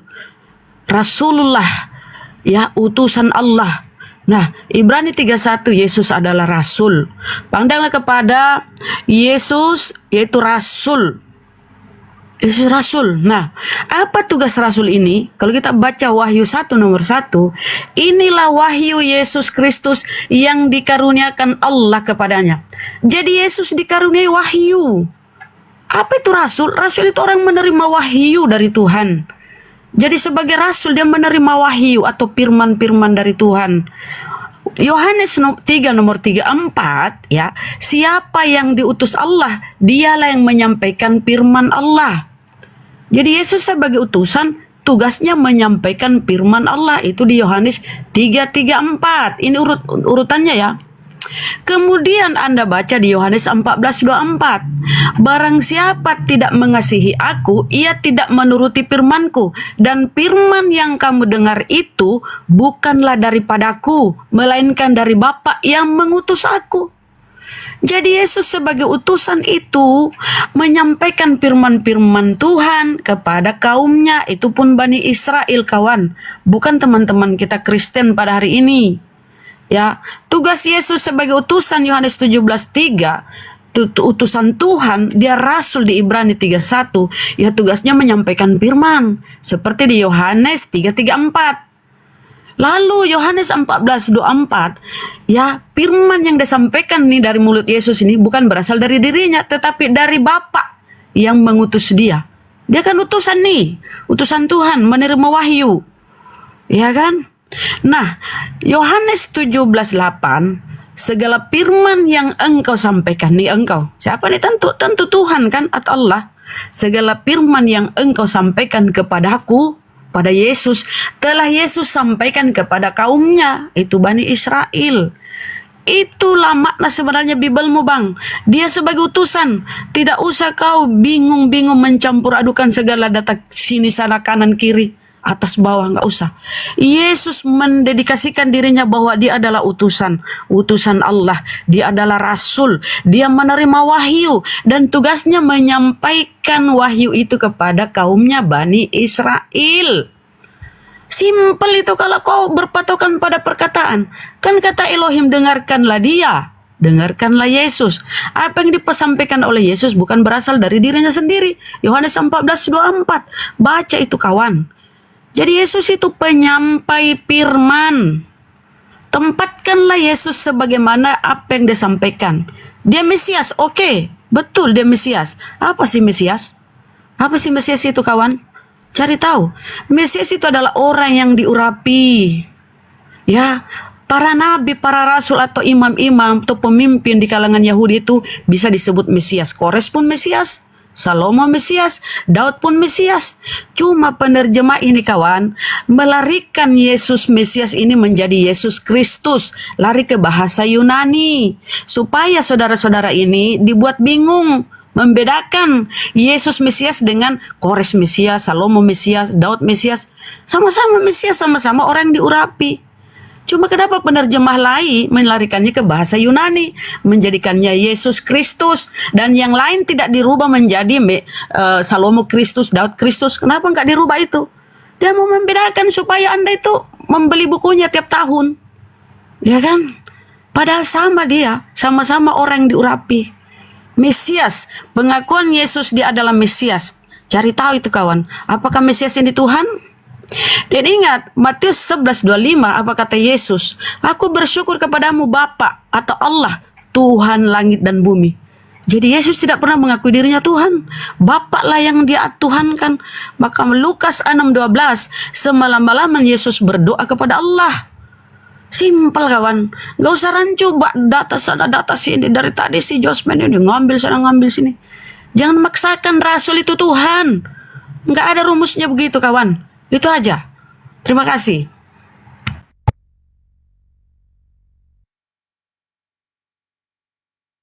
Jadi kalau kau bisa menemukan rasul adalah Tuhan, kau benar. Tapi kalau enggak, selamat Anda siang. keliru. Selamat siang. Yang saudara. Iya, pertanyaannya Bunda, apakah Yesus sama Jadi, dengan rasul-rasul yang lain? Sebentar, Apapun Bang. namanya, Sebentar, apapun Bang. namanya dia adalah rasul. Apapun namanya dia adalah rasul. Nggak mungkin rasul naik tingkatannya jadi Tuhan. Coba kau cari itu rumusnya di mana itu rasul jadi Tuhan. Pertanyaan saya, apakah Yesus sama dengan rasul-rasul yang lain? Sama. Hasil siapa? Hasil dari hubungan Rasul itu apa?